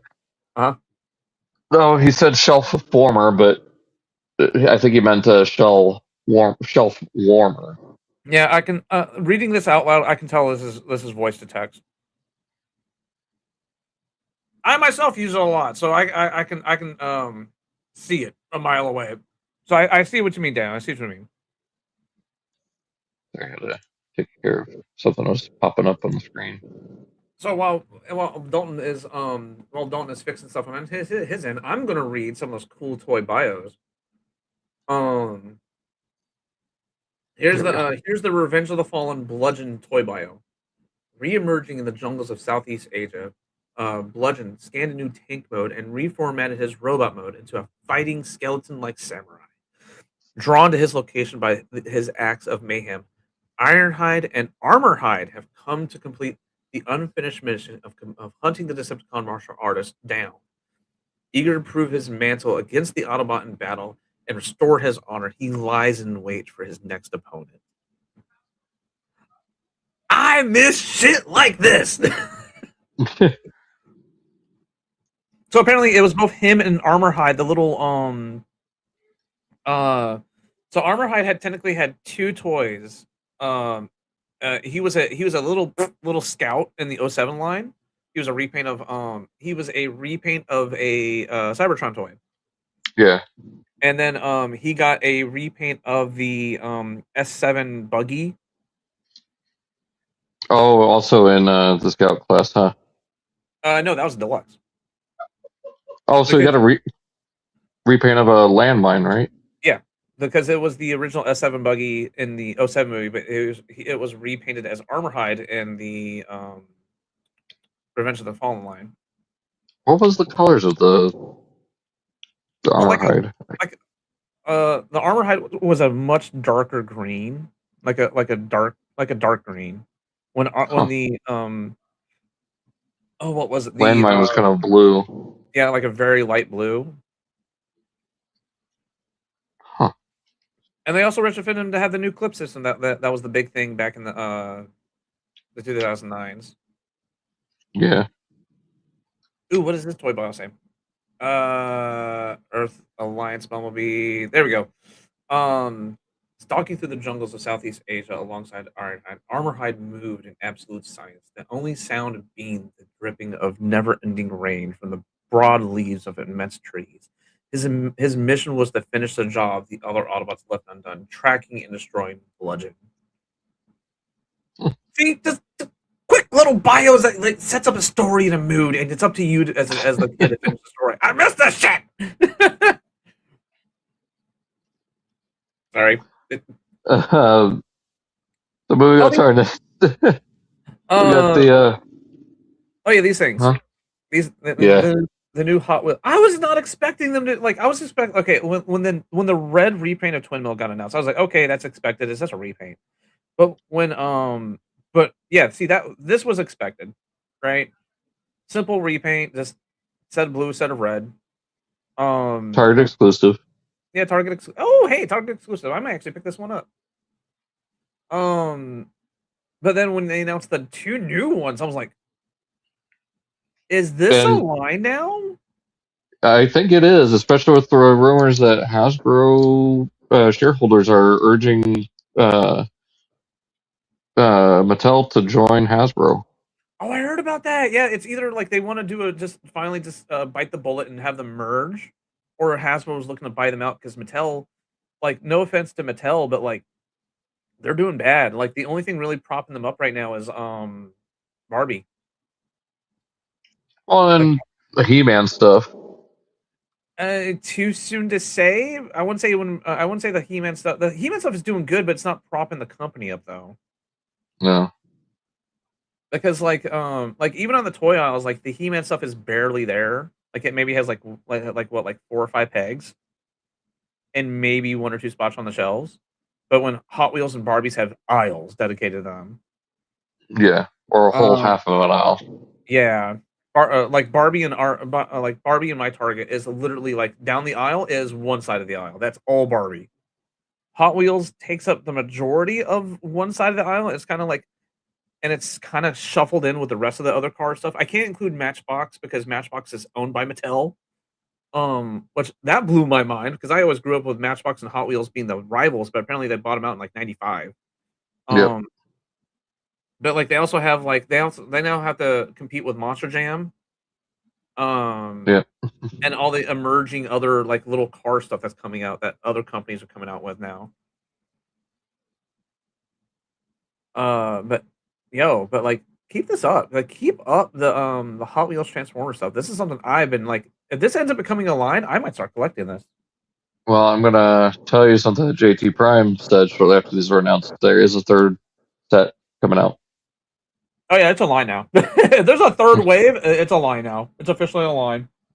My only complaint with this one with El Segundo is the color is off from the actual Hot Wheels car. Like with this particular livery and number, it's supposed to be kind of an aqua color, whereas they just went with the regular box standard blue.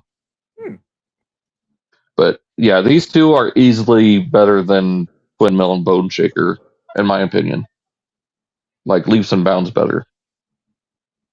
Like look how much cleaner and just more transformery El Segundo Coupe is. Yeah. Like it's, and I said in the chat, this screams Alternator's Mirage with how the chest looks. Yeah. Like imagine this in red. There you got your SDCC exclusive hot rod. Like other commanders after Siege with Jetfire were so good of what they can do in terms of playability and engineering with the amount it would allow them to do. It's just like Rodimus from Kingdom was weak. I think to defend Rodimus, I think this is the other guy, right? We're just seeing his GT Scorcher. Oh, okay. The weird shoulders just scream the flipping like Skids mold for some reason to me. Because maybe I just have that in ground in my brain right now.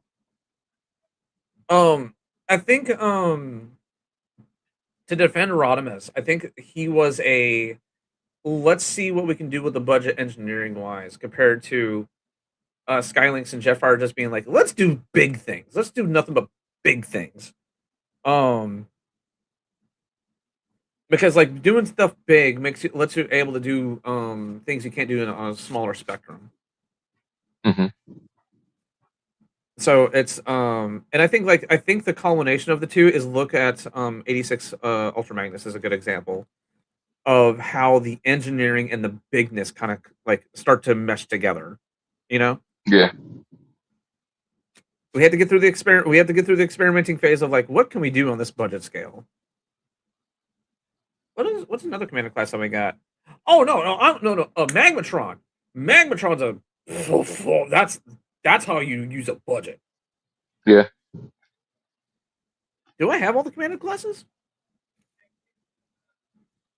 I think do you have Armada Optimus? Yeah. Mixmaster and or not Mixmaster, Long Haul and Hook. Yeah, I got heavy. Superion, Motormaster. Yep. I think you do then, because you have Skylinks and Jetfire. Yeah, holy crap! I do got all the commander classes then. Then yeah, because I got. I mean, the only one you're technically, unless you have it, is the Shattered Glass Jetfire. No, I don't. We can soft include that one, but it's the same mold. Okay. I think was GT. I think the only commander class I would be missing is Onslaught. Oh, I mean, it's still technically not out yet, so Yeah. I don't think that counts right now. Yeah. But I know a lot of people were complaining about GT Scorcher because they want the black and purple release of the car, which I wouldn't put too far off either. I can see why they did red, because having these guys in the same wave, they're so color contrasting themselves that they both pick up your eye on the shelf. Yeah. Because having something red and blue on the shelf instantly catches your eye. That's why a lot of Optimists will always sell, is because that red and blue color scheme always catches people's eyes. Always. Mm-hmm. It is just a fact of your eyes. Your anybody who has the color perception of it will always notice that. They will always notice something red and blue before anything else in the on the spectrum. It's just the way color theory works. Yeah. But I mean, I would love to see the black purple release of this. I mean, in a coming wave eventually. So I wouldn't put it past Hasbro and Mattel to do that. It also might be my own personal taste, but I do like these vehicle modes a whole lot better. Yeah, I mean, I love Twin Mill as a car. It just doesn't really translate that well to robot mode. Same with Bone Shaker. And I love the fact that they already had these. We didn't even hear about these, but they already had these things already locked, like a revolver. If the first two shots with the first two figures were going to be a success, they were just going to keep firing them out. Well, I mean, we got names of the vehicles, but we just hadn't received any other information beyond that. Mm. But next thing we got, I know you're excited for this. Some more Wild King. Yeah, baby. So starting off with the two members in the box, and yeah, this is probably the sole reason I'll pick this up. You got the wolf guy. Silvertail. Oh, that's so cool.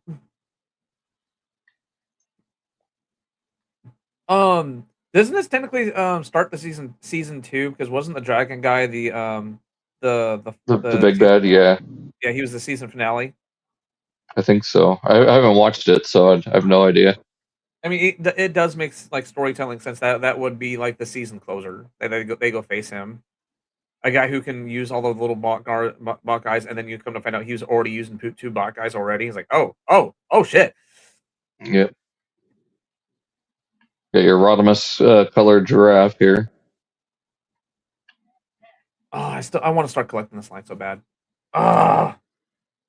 If any of these are out by the time of BotCon, I might try to pick up the was it a Rex something? Yeah, at least like the Optimus. Like if you can pick up the Optimus for me, give me my starter kit, But yeah, oh my god, and also just having the little guys, just having them new animals, new elements. It's like this is kind of like part of the course because these are the limbs, but it's the bodies that are that's our these are just the side dishes. Where's our main dish? Yeah. Where's the meat and potatoes of this? The Ceratuz looks good in these colors. Yeah. It reminds me of the Chima fossilized characters that are kind of like rotting. Yeah. And again, just like any kind of collectible toy, and just like any collectible toy gimmick, I love the fact that you don't have to get all these. You can just get 1 or 2 in a body, and that's it, and you'd be fine. Yeah. But of course, like just like any collectible, getting 1 or 2 is fine. But of course, you do want the big Ultra Zord. You do want the big combination of everything. Because it just looks fucking cool. But like Mm-hmm. if you want to pick up like this dude, Cobalt Wing, that's it. That's fine. That's perfectly fine. What's cool about him is his head sculpt is inspired by Pterosaur, and the colors are loosely similar to Hydra from Yeah, Beast I was Wars. I was just thinking that he was giving me very big Pterosaur vibes.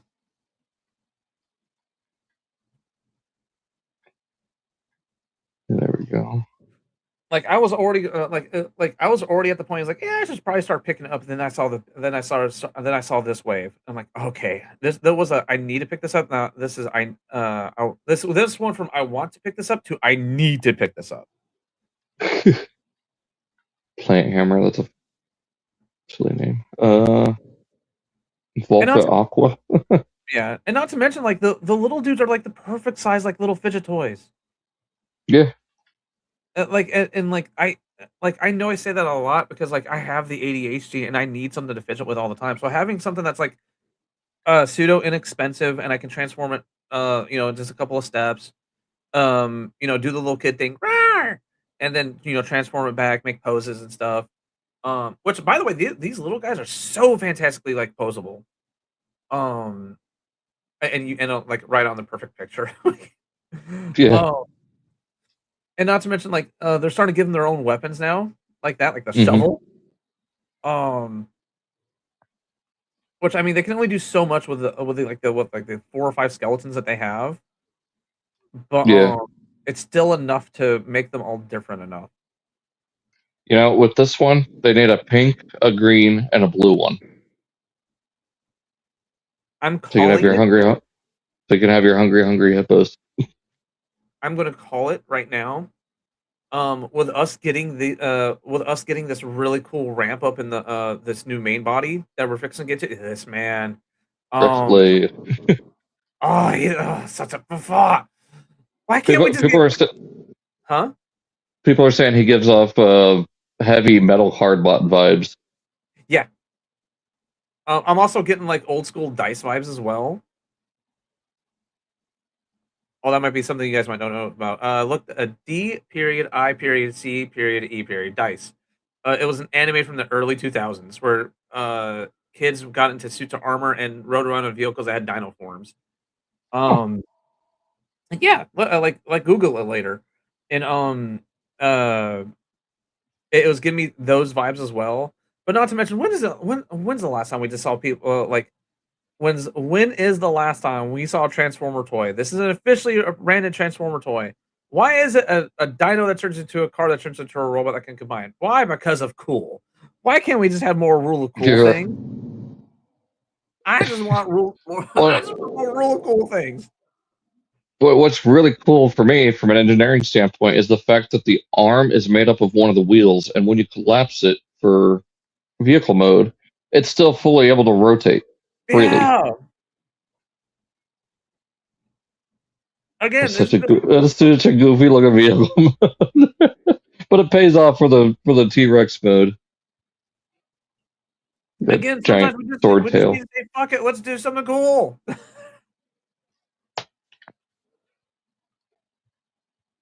So yeah, I believe him and Silvertail are packaged together, like how Optimus and what did Give he you that come with? taste.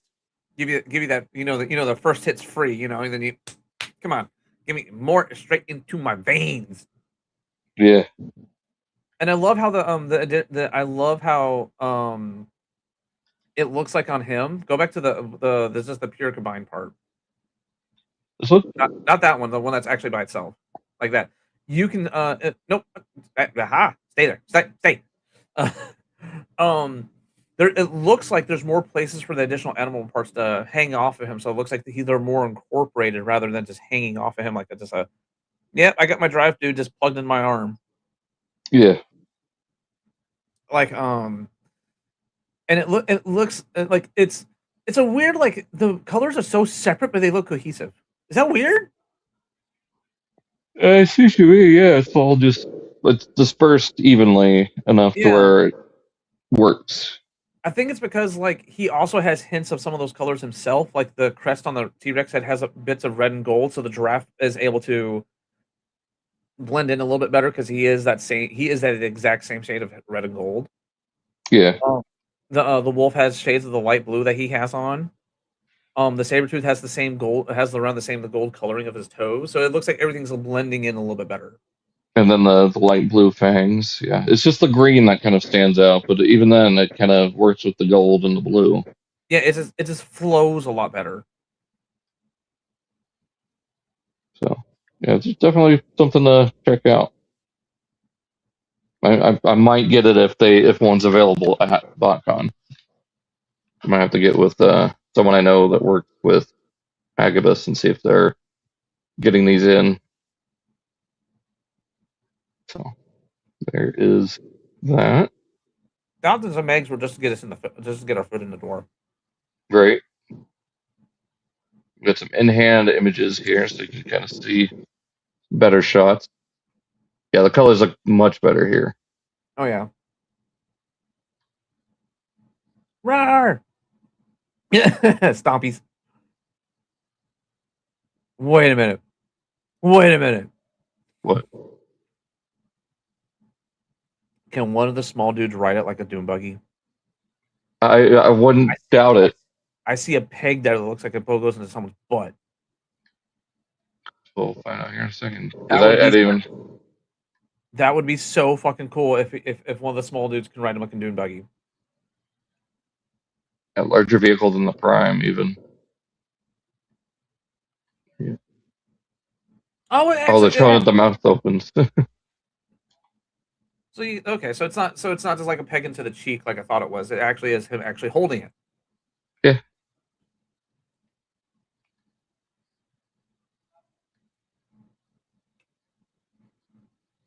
Oh, they didn't show it. Huh? Oh, they're not showing if he can ride on him in vehicle mode or not. Oh. Huh? No. Ah. They're teasing us. Dang it, man. But you saw the peg like right? Yeah. It's like if Longrack became Rodimus. Yeah, it's in and here. Yeah, this whole wave is looking good. Yeah. Yeah. I really want to get that saber-tooth. Man, this line is definitely going to be of like a. It's definitely going to be like one of those memes of like, how did it start? How's it going? Yeah. Yeah, see, there's some definite pterosaur slash. Huh? He has the pterosaur smirk. Yeah. Just like Hydra or Laserbeak. Now I'm gonna call it, right?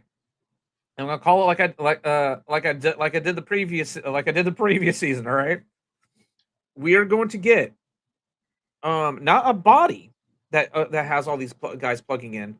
We're going to get a half step. We're going to get a slightly bigger limb that can use other limbs. Oh, a slightly bigger energy beast. Yeah. So we're gonna get a slightly bigger energy beast that can use the other guys as like an arm mode from like a beast claw mode from Cybertron.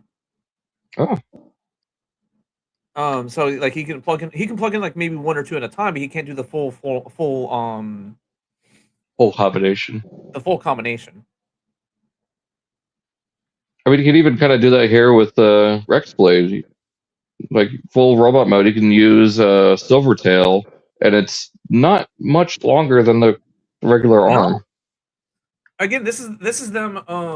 Like you can definitely see the experimentation going on where the first wave. Okay, yeah, I see the peg now.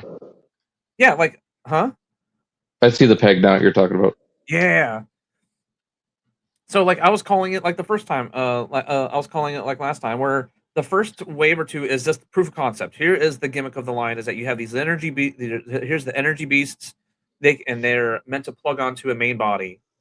And the end of that was a culmination of 5 energy beasts giving them wings. Then we have hey, yeah, but this is the proof of concept. Now here's how we can really tinker with it, and that's when you got the big dragon dude. And, oh yeah. And now we have, and that was the end of season 1. Now coming up season 2, from what I've been also hearing, that this stuff has been selling like gangbusters in Japan. The kids are loving it. So that tells me that this line is going to continue, and we're going to see more and more experimentation.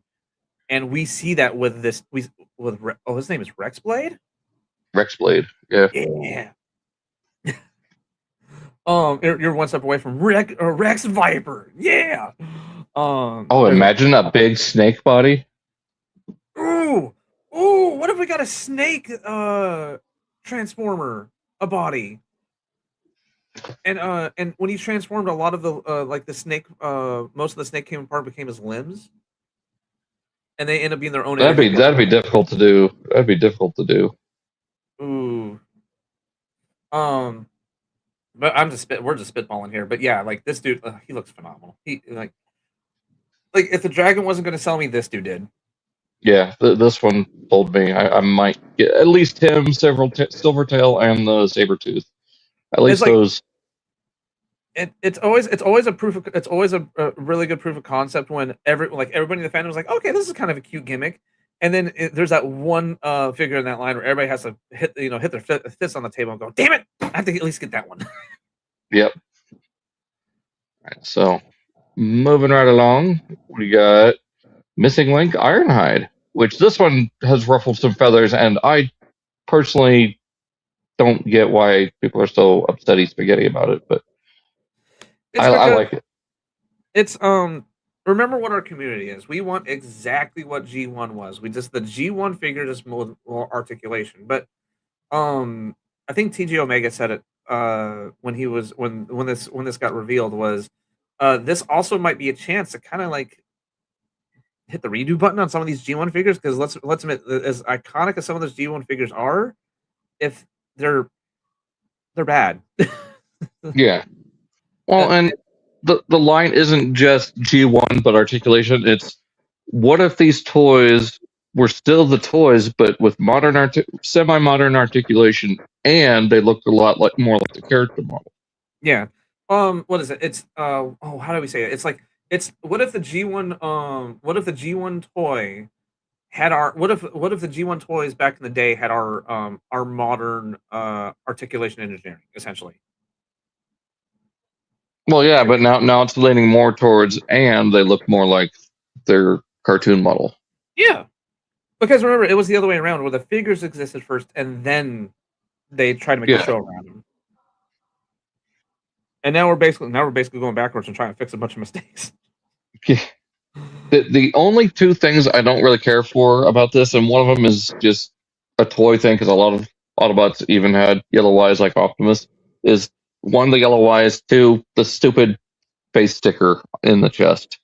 Like, I get it, it's a callback to the original toy and how that was the face, but hopefully that's just an optional sticker. Hopefully it's not something that's molded and painted in. And I can take, because I'd personally leave that blank. Just leave it as the red panel if I had the choice. I can take it or leave it. It's not too bothersome to me. It's not offensive. It's just, if it's a sticker, okay, I'll just leave it on the card. What was it? From one Hot Wheels cars, what I want to see is Transformers are from the Highway 85, but also Acceleracers. Like, here's the Hot Wheels I want to see done as Transformers are from the Highway 35 and Acceleracers Crazy 8's Spinebuster Mega Duty. The pickup truck power piston hollow back synchro jackhammer revided. Okay. I know a lot of people. Highway 35 and Acceleracers, I'd love a lot of those.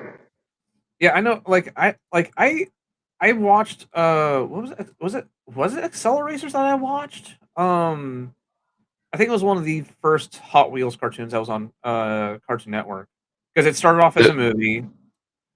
It started off as a movie that branched off into an actual cartoon show. Well, the movie it was split into, I think, 4 or 5 parts. Like, they're all mini movies.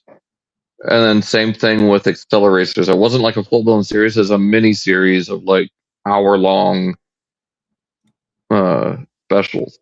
Let's see. Is 4 of them. Okay, for Highway 35. Hey, they're produced by Mainframe. I think the first one was. I think the second one was produced by the ones who did the Barbie movies. Or was that still Mainframe? The series aired on Cartoon Network between 05 to 06. Ignition, The Speed of Silence, Breaking Point, and The Ultimate Race. I know this wasn't it. I know what was the prior show to it though. It was Highway 35, Acceleracers, and then there was the Battle Force 5 that was a few years later. I think Highway 35 is the one I think it is. The one that had all the portals. Or was it World Race that I'm thinking of?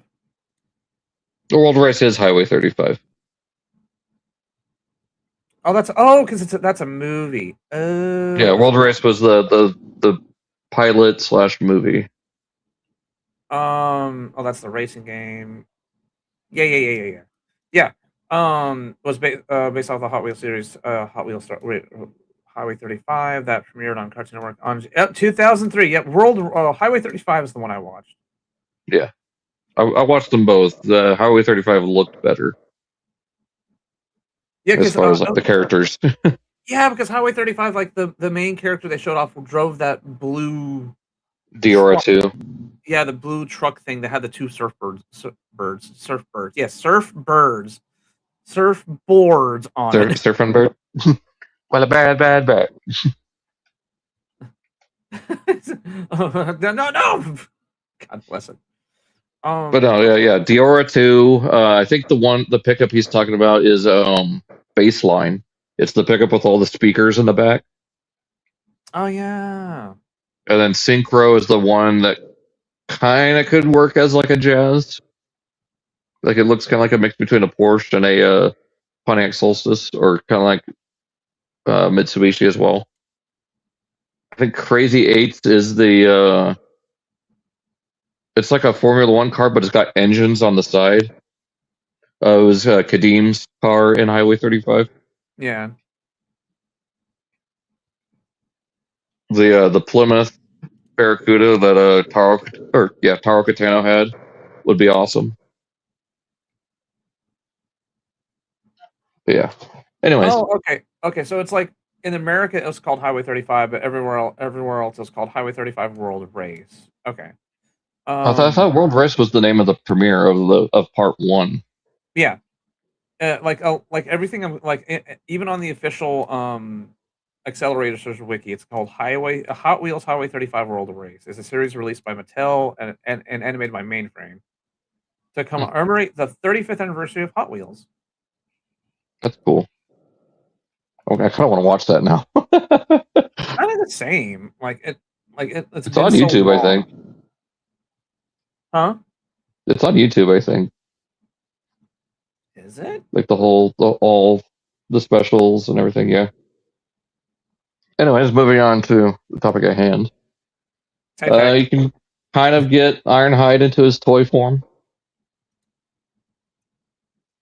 No, his backpack does not detach. No. It might be a cute thing, but come on, we all know. Yeah, let's just keep him in robot or van mode.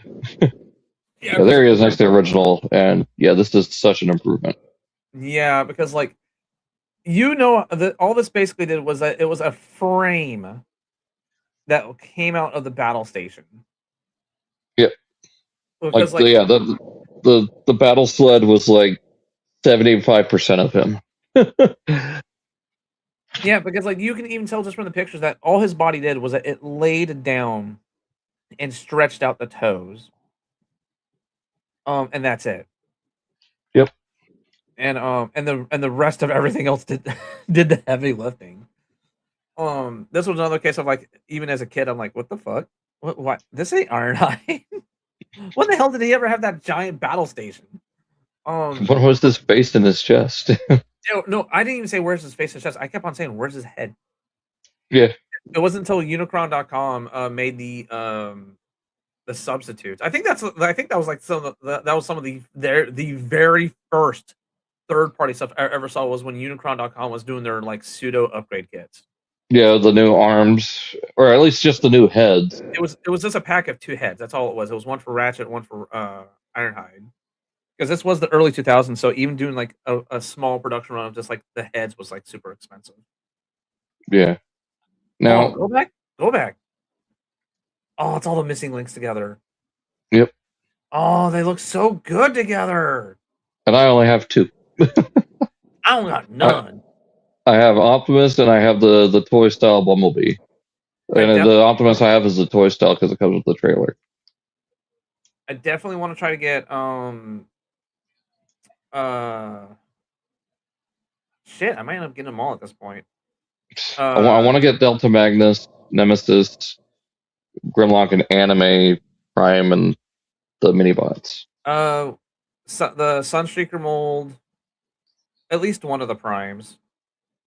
The Ultra Magnuses, one of the Grimlocks, Ironhide, and maybe the B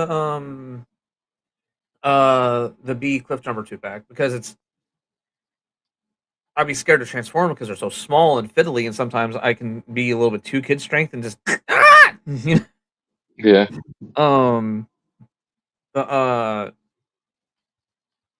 Like, yeah, it definitely. But I also know that a lot of this stuff is expensive. Holy shit. Oh yeah. This is. Let's be honest. This here is a luxury line right now. Yeah, for sure. I saved the video for later. But I came across a video that all it was that Transformers is now a luxury toy line because of how expensive it is. And you know the bad part is they're not far off. When a Voyager is $40, and a deluxe. Thanks, Chris Scott. And when a Voyager is now $42, and a deluxe is now starting to flirt with 30. Yeah, it's three times the price of what was 15 years ago. Yeah, and like when we have to supplement ourselves by either going to past lines that no one liked, and even those lines are starting to get expensive because everybody's doing the exact same thing. The movie figures are doing that because also their age. And a lot of people who grew up with him are now becoming nostalgic. Hey, I remember having a little small Armorhide. I want him. Armorhide's $25. He was a $5 figure when he released. Like, what the fuck? Also because he also had a cyber key, so like getting him complete is expensive. But if you just want the figure by itself, yeah, he's cheap. He's like $5. Well, and also a lot of people are getting him for their Shattered Glass collection because you can use him as a Shattered Glass pipes, or not pipes, puffer. Mm-hmm. But yeah, like the whole title was just like, it's just, yeah, like in between all this and just how expensive everything is now. Because like we did that math not too long ago, like if you want to get everything in the wave, it was like what, like $400? Oh god. Because if you think about it like this, just buying a Voyager and a Leader is $100 right there, just for 2 figures. Mm-hmm. $100 plus. We're not going to factor in taxes because like taxes in my area are 10%. So I'm not paying 100. I'm paying 110. And like I think it's a little over 300 because you typically get 2 Leaders, 2 Voyagers, and 4 Deluxes. Yep. Deluxes are $27, $28. Yep. Like we said like I said it was last time when it came to everything is this. I'm being priced out of my fucking hobby. But a lot of people are gonna have to be more picky and choosy, but it's gonna be really hard next year if all those leaks are true. Oh my god. Next year, moving on. Next year with the leaks, if those leaks are true, it might lead me to tap out of the fandom for a few years. Just be like, okay, I got what I wanted. I'm not buying anything else for like a year and a half. Unless it's something that 1 or 2 things that really catches my eye. Yeah, unless it pulls me by the collar of my shirt going, buy me! Like, okay, yes, sir, here's my money. Like this. Like, this is a good example of I don't want it. I hate the mold.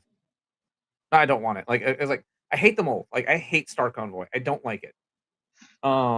If it wasn't a prime, I wouldn't have got it. But then a good paint job like this makes me kind of bite my lip and go, I kind of want it.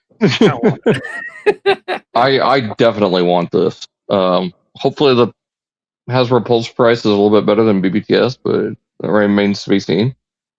Yeah. So this, what we thought is not, or what a lot of people were speculating is not who it is. Thanks to the comic that was released a few days after it was announced. So I'll just get right to it. This is the body of G1 Optimus possessed by the dying spark of Energon Unicron. So this has nothing to do with the Nemesis ship that has now become Missing Link Nemesis Prime. Huh. And that's why the core class character that comes with it is not a Nemesis Rodimus, but in fact, Oh, it's a Shockwave. not just Shockwave. Oh, it's an Energon Shockwave. It's Energon Shock Blast. Yo!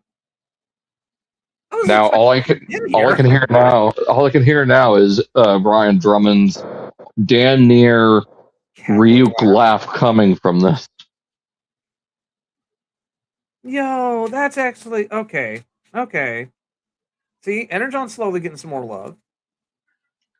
It leads more credence into what we're getting next year. What was it? Like I know, I can understand us as a Transformer fandom. We kind of like, Energon is the least liked, or is one of the least liked Transformer shows. Because it's just genuinely not up to par. Yeah, and the dub is really bad too. Yeah. And it's just a lot of things were going against it, and to see, but it's still, but the thing is though, it was still popular with the kids. The kids at the time still loved it. Mm-hmm. The toys still sold. It's just us grown-up fans where we're looking at it through a different lens. Like we're not looking at it a lens as a 10-year-old. We're looking at it lens as 30-plus-year-old. Huh? Yeah, we're looking through the lens of a crusty 30-year-old at this point. Like if you just put it on and just like imagine yourself just as a 5-year-old on Saturday morning, you would have a good time. Where's my Cocoa Pebbles? I want my Fruity Pebbles, damn it. Where's my Cheesy Poops?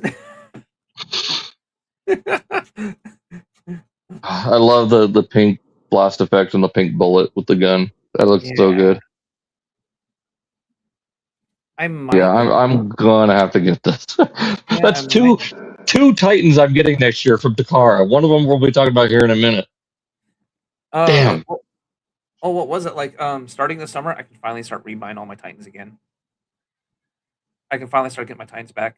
Oh, I want a bare minimum. I want my Omega Prime. Give me my Omega Prime back. Loved that figure. I did that. You know how I did that thing back in February where I made that giant base with like Skylinks and all the little bots and everything? Oh, Omega Supreme. I was like, wait, Omega Prime. Oh yeah, Omega Supreme. But you remember when I showed everybody those pictures, right? When I made that big ass base, Omega Supreme initially kicked that off. And then when I found out that Skylinks can kind of not hook up to it, but kind of like nestle close to it and look like it's part of the same quote unquote city, and then you have the other like little mini base deluxe people. The modulators? Yeah, the modulators. I couldn't remember the name.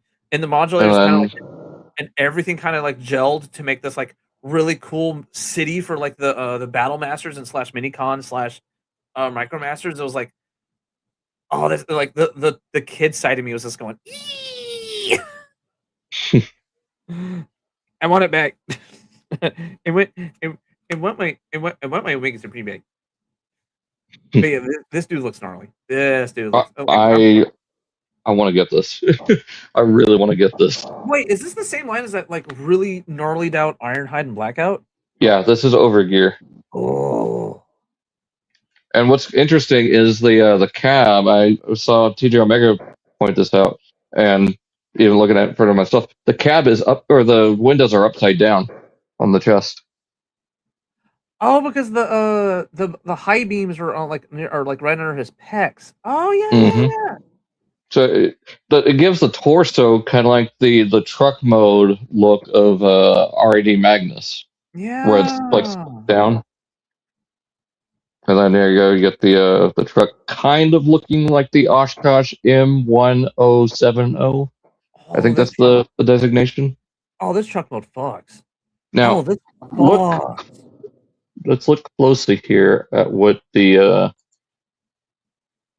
front engine hood says here. R351574NC3. Resistance. Okay. I like this, the light little call. The Flames. the Transformer, yeah, the 07 flames kind of like dusted on. Like, okay, I see what you're doing. Just all that artillery in the back with his axe, the missile pod, the rifle.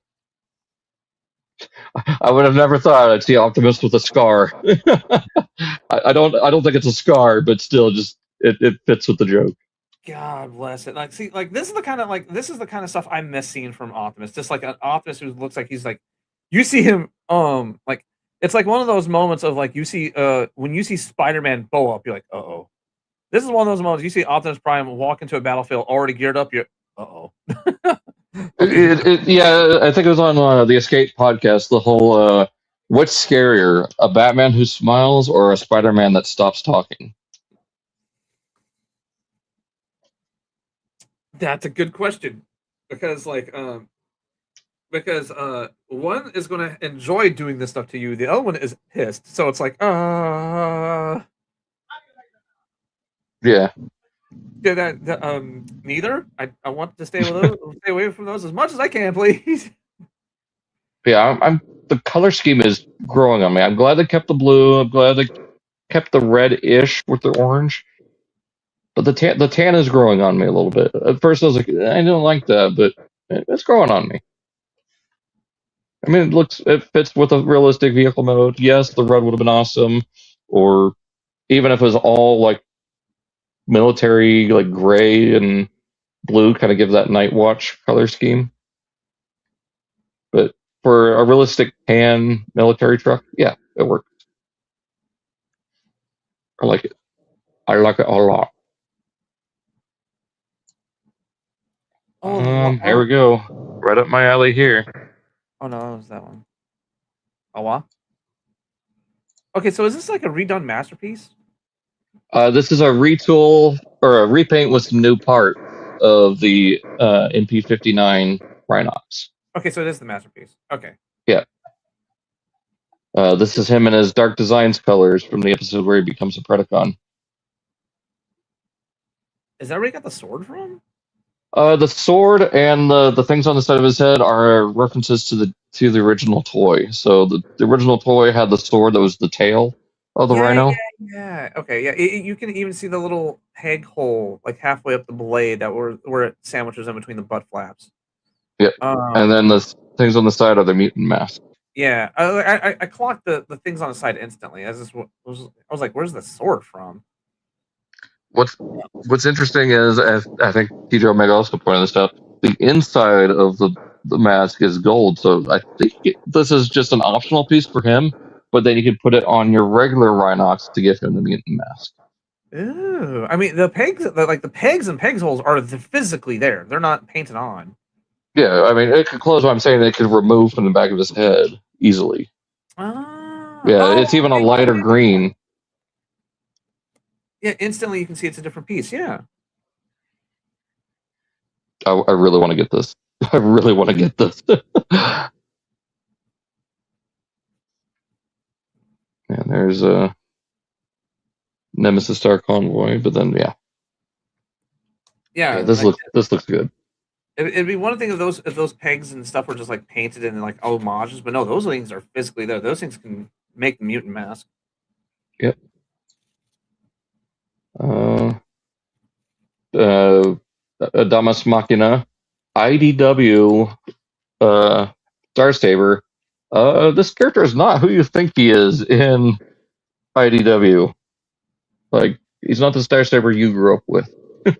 I didn't really grow up with Star Saber, so this would be still like something new to me. I'm just saying, character-wise, he's not the heroic type. I mean, he looks cool. He looks cool, but oof. Does he transform? No, this one does, yes, but there's no images of the vehicle mode as of yet. Okay. It looks really cool. Yeah. Okay. Yeah. As I'm looking closer, I can see transformation hinges. Okay. Yeah, this is the same line as the Predaking and the IDW Rodimus. I thought so because it's that same design, like spiky and like super like. It looks like if you try to manhandle this thing, you're going to cut your hand. Yeah, it's kind of that cross between Flame Toys and straight up IDW. So here we go. Here we go. The real. Oh, this was just okay. Never mind. I'll get rid of this tab. Oh, they're just officially announcing it before they actually put out the good stuff. There we go. Not missing. New Legends number 6, Gigastorm. I saw this and I threw my hands up like, God damn it! I wasted $50 in stickers and $20 for an add-on set. Motherfucker! Because currently my Age of the Prime Stripticon, which as of seeing this, I could have left as Stripticon, is right now mostly Gigastorm. And this one looks better than the toy hacks, honestly. It's got a much bigger horn on his head. The arms are actually, that kind of orangish beige color that they're supposed to be. And I don't know what Gigascatter's head is supposed to be, unless it's supposed to be Megastorm. Not sure. Yeah, so we're getting Gigastorm within the next year or two, because this is number 6. We still need number 4 and 5. Which, if I had to guess, number 4 is probably Lio Jr. and number 5 is probably going to be Megastorm, because Wave 1 of next year is G2 Megatron.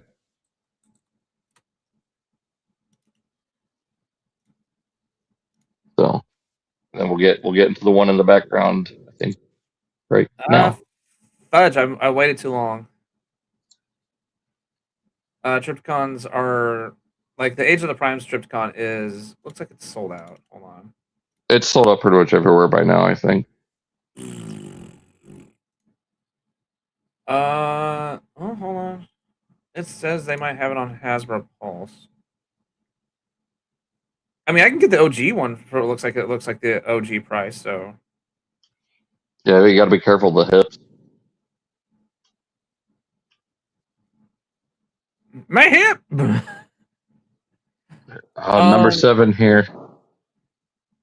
The dick. The Emperor of Destruction himself. Oh, that's $100 shipping. Oh hell no, that's from Japan. Oh, the Age of the Prime's recolor Tripticon is actually in stock on HasbroPulse.com. So I'm tempted to just get another one so I could have the Tripticon in those colors, because I have the Titans Return and I have the Age of the Primes, but the Age of the Primes is now Gigastorm. Oh, I should have been patient and waited. Well, but that's the thing, you never know. I mean, to be fair, you said it out loud too, where it's like all they had to do was just replace the horn. Yeah, I mean that's pretty much what they did, is they replaced the horn and added some different colors, because the primary color is still pretty much Titans Return gray. But this Galvatron though, instant pickup the moment it goes on pre-order. Dick. I don't know what scale. The problem is I don't know what scale he is. It doesn't help that the dick. You can see between his legs. It's not a dick. Just because your mind goes there. It doesn't help that it twirls and it had a motor that made it go brrr. Terrible. I kid. Oh. Okay, so having the initial grayscale prototype is fine. Show me more of give me more of a turnaround.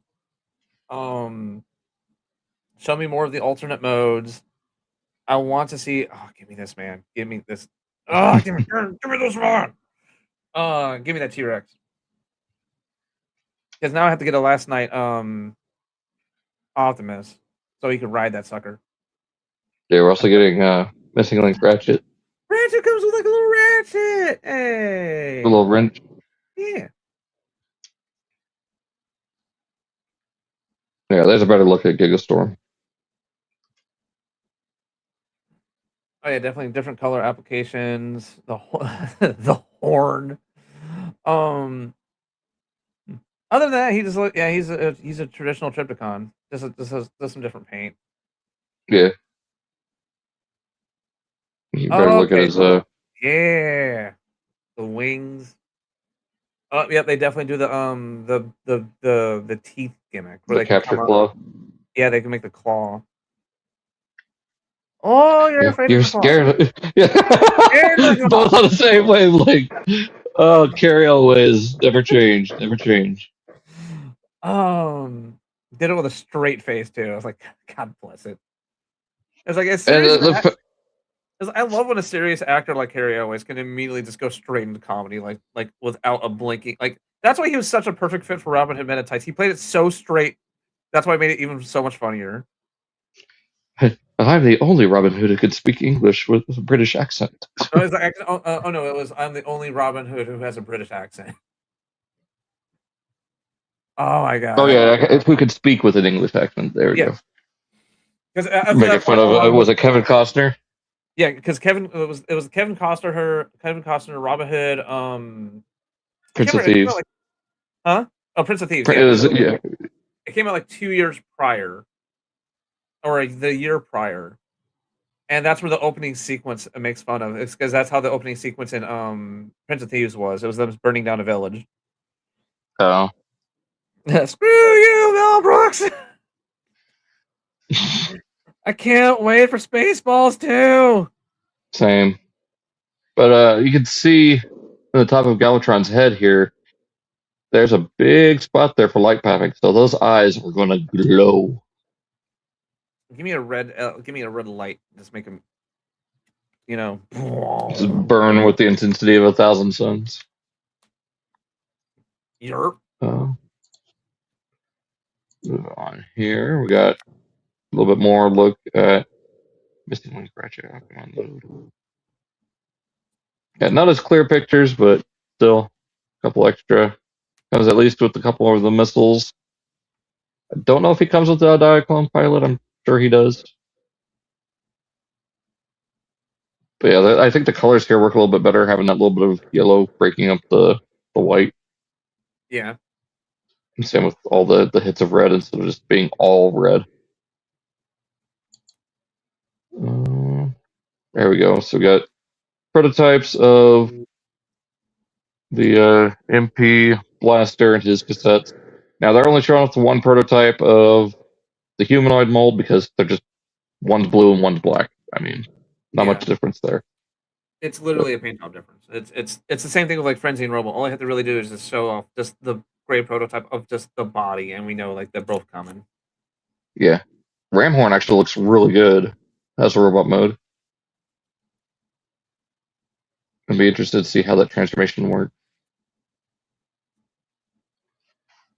And then we got Steeljaw, which I do have a slide showing off him compared to Night Stalker to see what's different. And there's Blaster. I haven't seen Blaster yet. Well, we kind of looked at the super early render, I want to say a couple months ago. Oh, super. A render is different from the actual like physical piece. Yeah. And I like what they're doing here. They're blending cartoon and toy just like they did with Soundwave. So it's a good middle ground. Brains just clocked it in and like, how are we just now getting a Blaster? Yeah. Like masterpiece wise, like we were at one point we were doing season 3 characters. Ooh. Before we got to Blaster. Daniel brings up an idea that I would love to see for the Hot Wheels crossovers. The slingshot car that Kurt Wilde had. Is that purple car in Highway 35? Yeah. Yeah, that'd be a cool one to have. Why does he look so serious? Like, what happened to Blaster? Like, last two Blaster figures have all had like serious, like angry faces. He's supposed to be the jovial, music-loving bot. Why so serious? And, see. Maybe because it is. Maybe because it is supposed to invoke the toy, and the toys are usually have some kind of just blank, cold stare. Yeah. We're getting a phase 2 for the Transformers Evangelion crossover. So I'm guessing this is Ava Unit 2. One. I haven't watched Evangelion. Well, Ava we already no, got Unit 1. no. Purple. The purple one was it? The purple one supposed to be Ava Unit 2? No, that's Ava Unit 1. That's Ava Unit 1. Hold on. Evangelion. Ava Unit 2. Is that the red one? Yeah, it's the red one.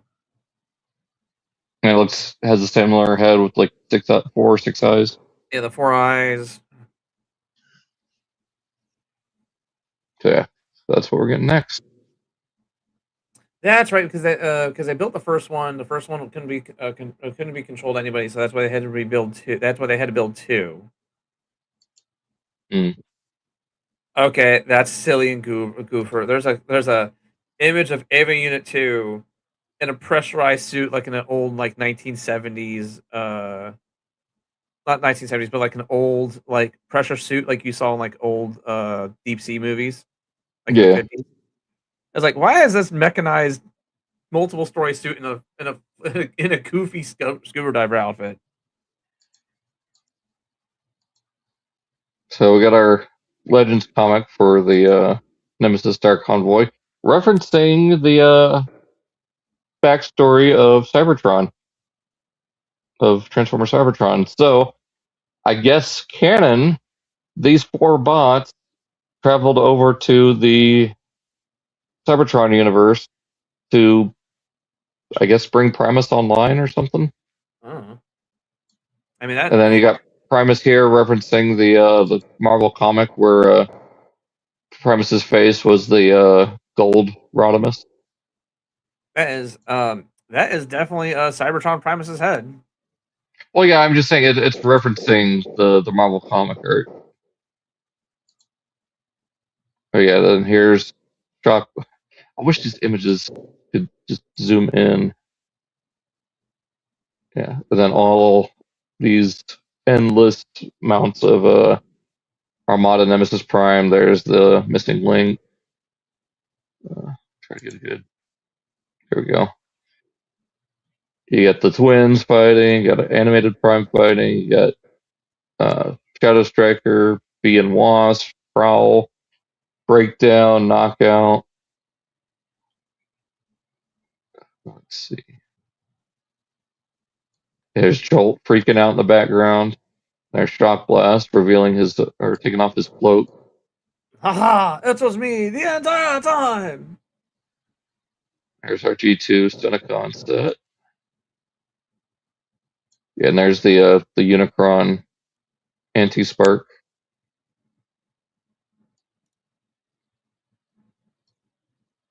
Also, it looks like, okay, so he took the dying Unicron Spark, the Matrix from Missing Link Nemesis, and then, yeah, there he goes. He's combining them to form a reverse or anti-Zodiac to turn G1 Optimus into Nemesis Star Convoy. Huh. And you got Shenanigans. Excellion powering up into Red Excellion. I love the fact that here in the States that we did name him the red one actually Excellion. Yeah. Compared to those hey, instead of him just being a repaint and being like, oh yeah, he's supposed to be a powered up form. No, we can technically label him as a different character. It's like, okay, I love that approach.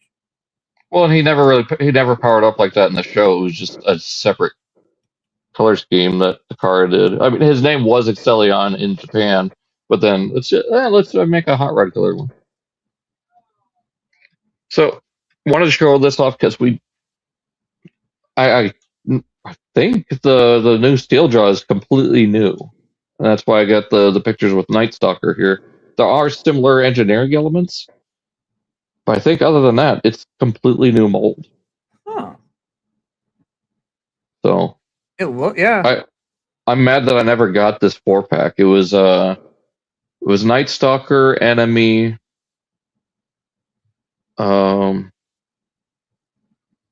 Wing Thing, and there was a fourth one. I can't remember who else was in that 4-pack.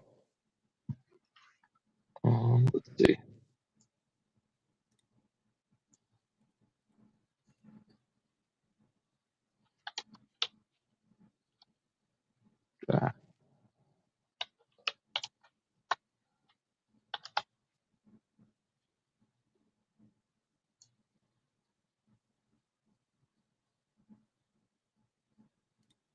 Oh, Thunder. No, Tiger Stripe. Or just Stripes. Stripes. So it was Stalker, Stripe, Night Stalker, Stripes, Wing Thing, and Enemy. So and they retooled Ravage, and then they created a new mold for Night Stalker. Ah. All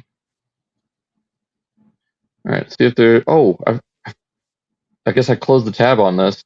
Cyber World has announced their Energon Surge stuff, so go ahead and go over this real fast. Got the Bumblebee. It's the same as the Season 1 version, just with a couple new features and a bunch of translucent plastic. Yeah, we saw these at Toy Fair. We did see this at Toy Fair, though. Not the Polar Claw, no. That is a Polar Bear Jazz. Wait, what? Hey. Yeah, it's Jazz. We saw a Ratchet, or no, Hound, I think, that turns into like a big polar bear or Yeti. I mean, it makes sense why. I think Ratchet was too. I think it makes perfect sense why some of these have different alt modes because of like they're thrown into this game world, and they basically they have to scan like the first thing that's around them to help them survive. So it makes sense why they have completely different alt modes. Like why Megatron's a bull. Yeah. Yeah, and there's the Optimus Primal, just with the gray replaced with the translucent blue. Yep. There's the Soundwave that everyone wants. The big ass Soundwave. And that is that. So let's see if there's anything new that's popped up in the last little bit.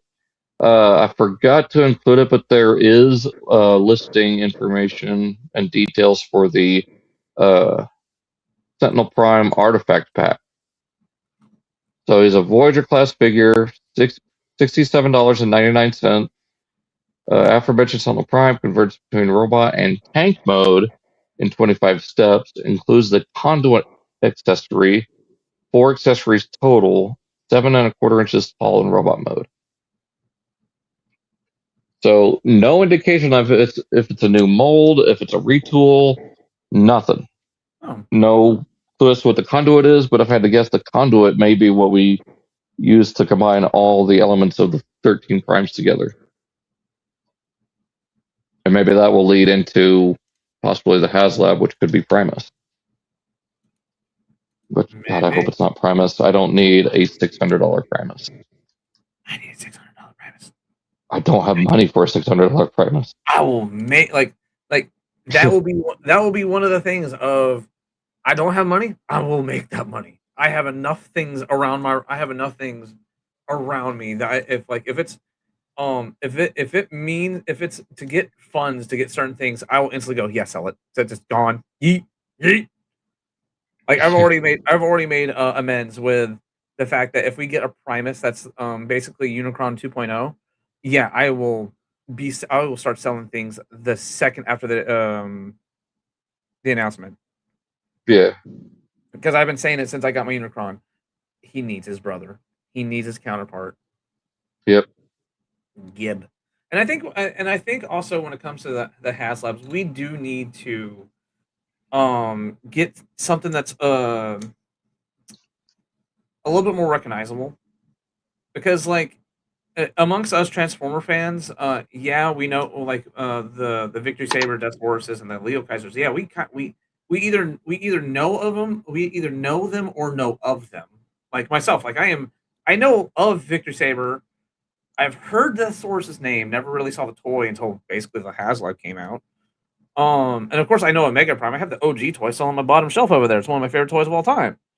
I mean, there's a reason why the flipping Omega Prime was like to this, as far as I know, is like the most successful Haslab. As it was the fastest funded, the funded to extra funds ratio is the most and the most profitable. Give us something that's more recognizable, is a little bit more iconic. So if they can give us a Primus, please, Yeah. please, please, give, please give.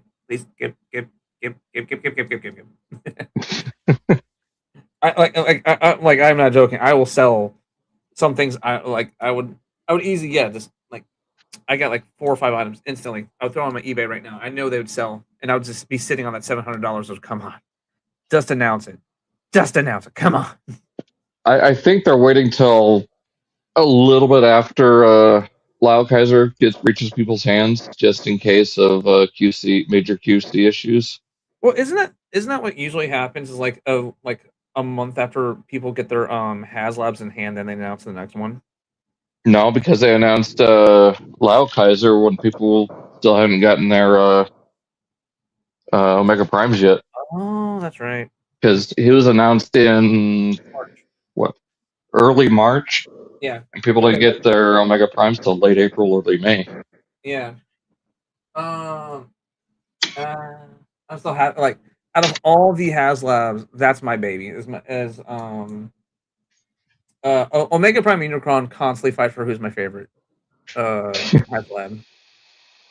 I mean, aren't those the only Haslabs you have? No, I got like aside from Liokaiser, I have them all. Oh, I forgot if you had Victory Saber or not. I have Victory and Death Source. I forgot. Yeah, it's this shenanigans that I didn't realize my Liokaiser got canceled until the last minute. I'm like, oh fuck. That's too bad you're not going to BotCon because I'm taking mine so Dakota can check it out. Not just that, but I still kind of want to get it just so I can, now the completion is in me. He's like, hey, you must get it so you can own every Haslab. I just hope the markup isn't too bad on him. So what are you, Mandark? Yeah,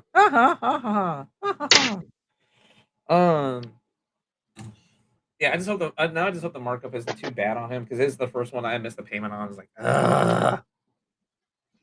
Ooh, I just got something in the mail. Hopefully that still counts since we're still streaming. Oh, did you get it? No. I got. Did it come in a couple days early? What? No, I got. I don't know if you can hear that or not. I it sounds like stuff in a box. Oh, you got some of the blocky stuff. The newest Defender wave. Hey. I had to get it. Like the day it came out, I ordered it. So probably do a stream. Probably do a stream tomorrow night, opening these guys, maybe building them. So stay tuned for that. Stay tuned. I'm gonna be in Dallas, so. Wait. Yeah, there's a I think I mentioned it right at the start. We're like, there's a Yu-Gi-Oh regional, and I got invited almost at the last minute to go to this regional. It's in Dallas. Oof. And their players can be like I'm used to going to like regionals like maybe 100, 175. Nah, Dallas regionals are like 400, close to 500 people. That's a regional. Like if there's a YCS, a much bigger tournament. Instead of regionals are one-day things. YCSs are weekend things. They have side events and they have a bunch of other things. Yeah. So I'm trying to prep for that. There's a couple of decks that I was building. I'm going to take them apart and either sell them or trade them off at the regional.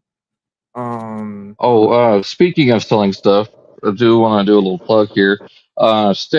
Keep an eye out for my Twitter page because I am going to be posting some stuff I'm selling it. so far it's not a lot, but I do want to make a little bit of money so I could go to BotCon and spend a little money. So there might be some interesting thing there. Maybe the Rainmakers. I'm debating on if I want to sell my Reveal the Shield Lugnut or not. Maybe a Combiner Wars Magnus. Shoot, We'll see. Like, let me know if there's some figures you're looking for. We might, and if you do you need the money for Lugnut? No. I'm selling. I'm considering selling a Lugnut. I was just gonna say, it's like if you're gonna get rid of your Lugnut, I might be able to do a trade for it. That man's been on my radar since 2010. But no, I need to do the same thing. I need to start selling a bunch of things, but it's going to be like I need to break my rule of not selling figures. I need to start selling some more figures again. Yeah, I want to do a minor collection purge. Like, not a ton of figures, but there's definitely some stuff I do want to get rid of. A lot of it, as much as I hate to admit, isn't in the best condition, but I will get them cleaned and dusted as best as I can. There's just some things that can't be really cleaned off. And I know I showed it off in our group, but I do have a complete RID Ruination I might be throwing up on eBay. In that sell, I might also be selling a Combiner Wars Liokaiser. So if anyone wants the Combiner Wars version, feel free to hit me up. Yeah, the only thing I'm missing from it is the poster. You know, the funny part is I still have the poster for that.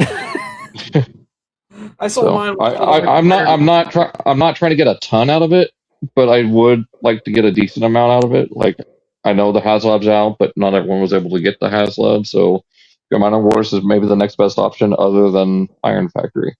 Just to have a representation on the shelf. Yeah. Maybe the G2 Minosaur from Combiner Wars as well. I hate to say it, but if I sell anything, I might sell my Victory Saber and my Death Swords. Because, I mean, it's just because, like, they're there.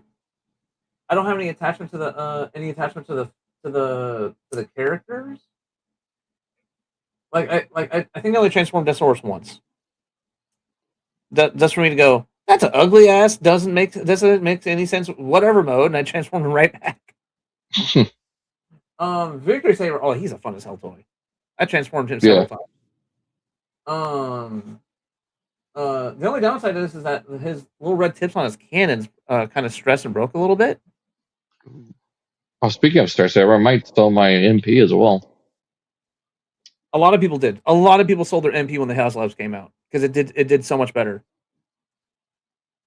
It was I could still probably get some money out of it. Again, I'm not asking for a lot. I just want to make some money so I can have a little bit extra cash for this trip. That's completely understandable because like there are still people who still prefer the MP because it's still a little bit more accurate to the cartoon because it still has like some of the accents. Yeah. That the Haslab can't have because it needs to still need toy things are a priority. But like I don't know. I think I might sell some of my video game stuff. I think I might. I'm going to throw all this up on my eBay, just because like I am starting to. Your boy is actually starting to run out of shelf space again, so it's like. Yeah, I'm running low on shelf space. I need a little extra spending money because I did just get my airline tickets to go to BotCon with my partner, so we are both looking forward to that. We're going to meet up with Dakota. We're rooming with our friend Sean, so. Hey. Then we're going to meet my folks in Denver on the way back because we got a 15 to 18 hour layover. It was just the cheapest ticket I could find back, so I'm going to spend some time in the Aurora area of Denver early that Monday morning. Let's see. Because I think with certain length time of layovers, you are allowed to leave the airport as long as you go through TSA and everything when you come back. Yeah, I think that's like I think they said if it's anything like a 2 hour, depending on the airport.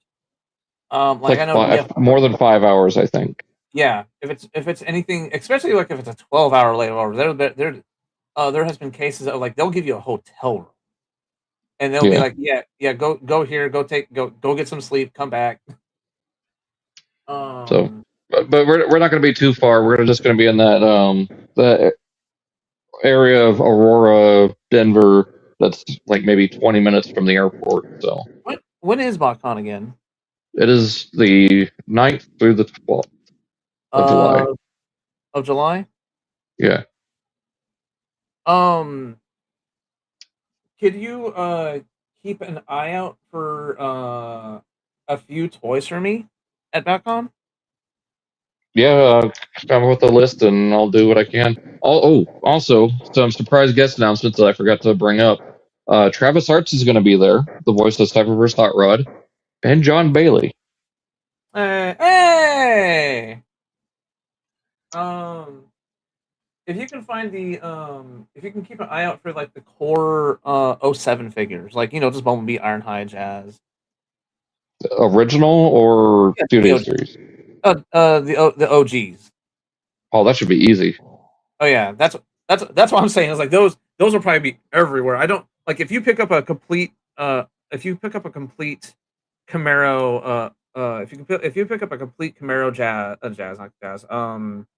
Bumblebee, not the old Camaro but the new one. Okay, I was gonna say concept or 76.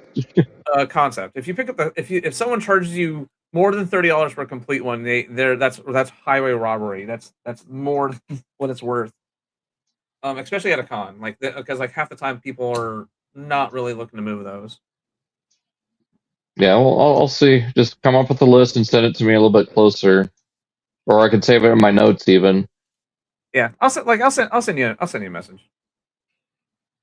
And then, because one of the main ones I'm looking forward for is Cybertron Jetfire, and then a couple of new things like the Robot Toys Waspinator, the APC Shattered Glass Prime.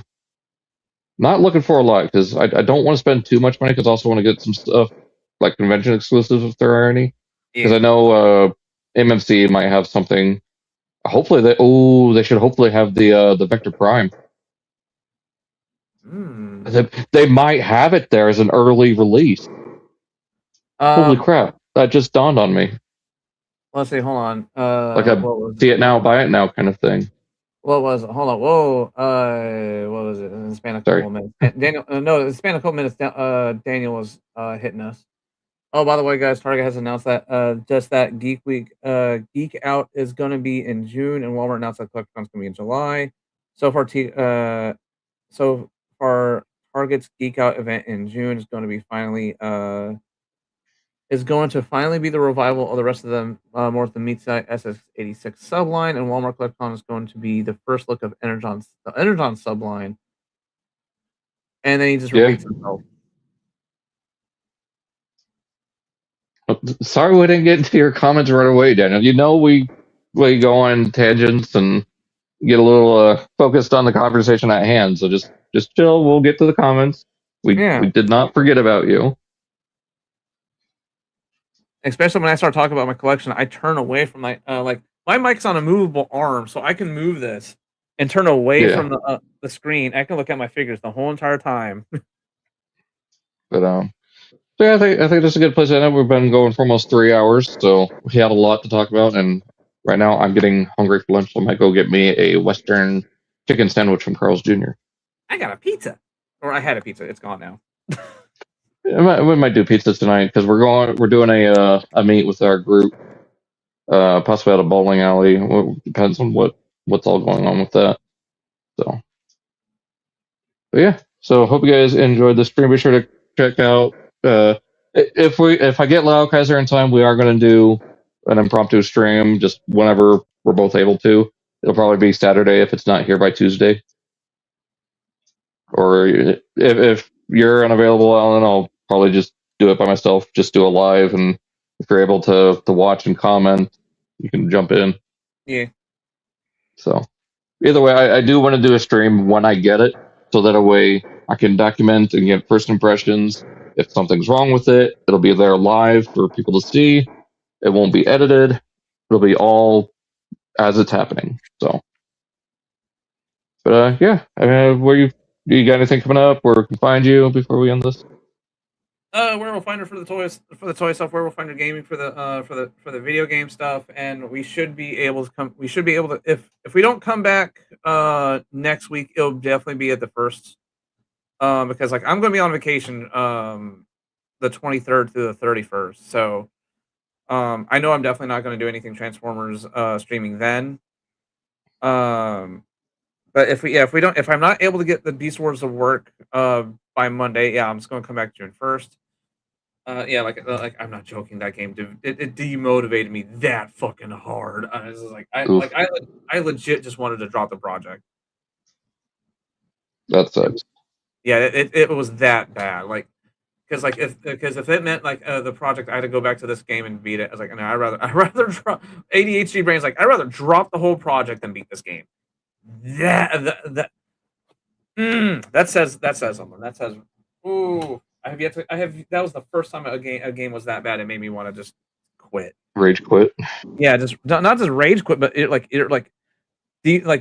rage quit is you flipping the table. This is just the apathetic. Game over, man. Just game over.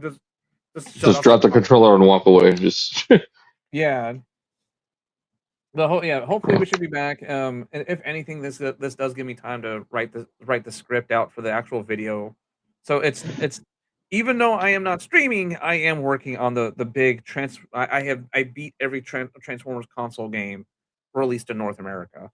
I can at least get that done. It's not like it's just like me in real life. I'm always doing something. I'm always busy. Trust me, it's rare for me to actually sit down and lay down and just relax. Like I'm gonna do after this. I'm just gonna go back into my room and just watch some YouTube videos until after dinner, and then I'm gonna go stream my Kingdom Hearts stuff on Twitch. There you go. Well, as far as me goes, you can find my words Altini95.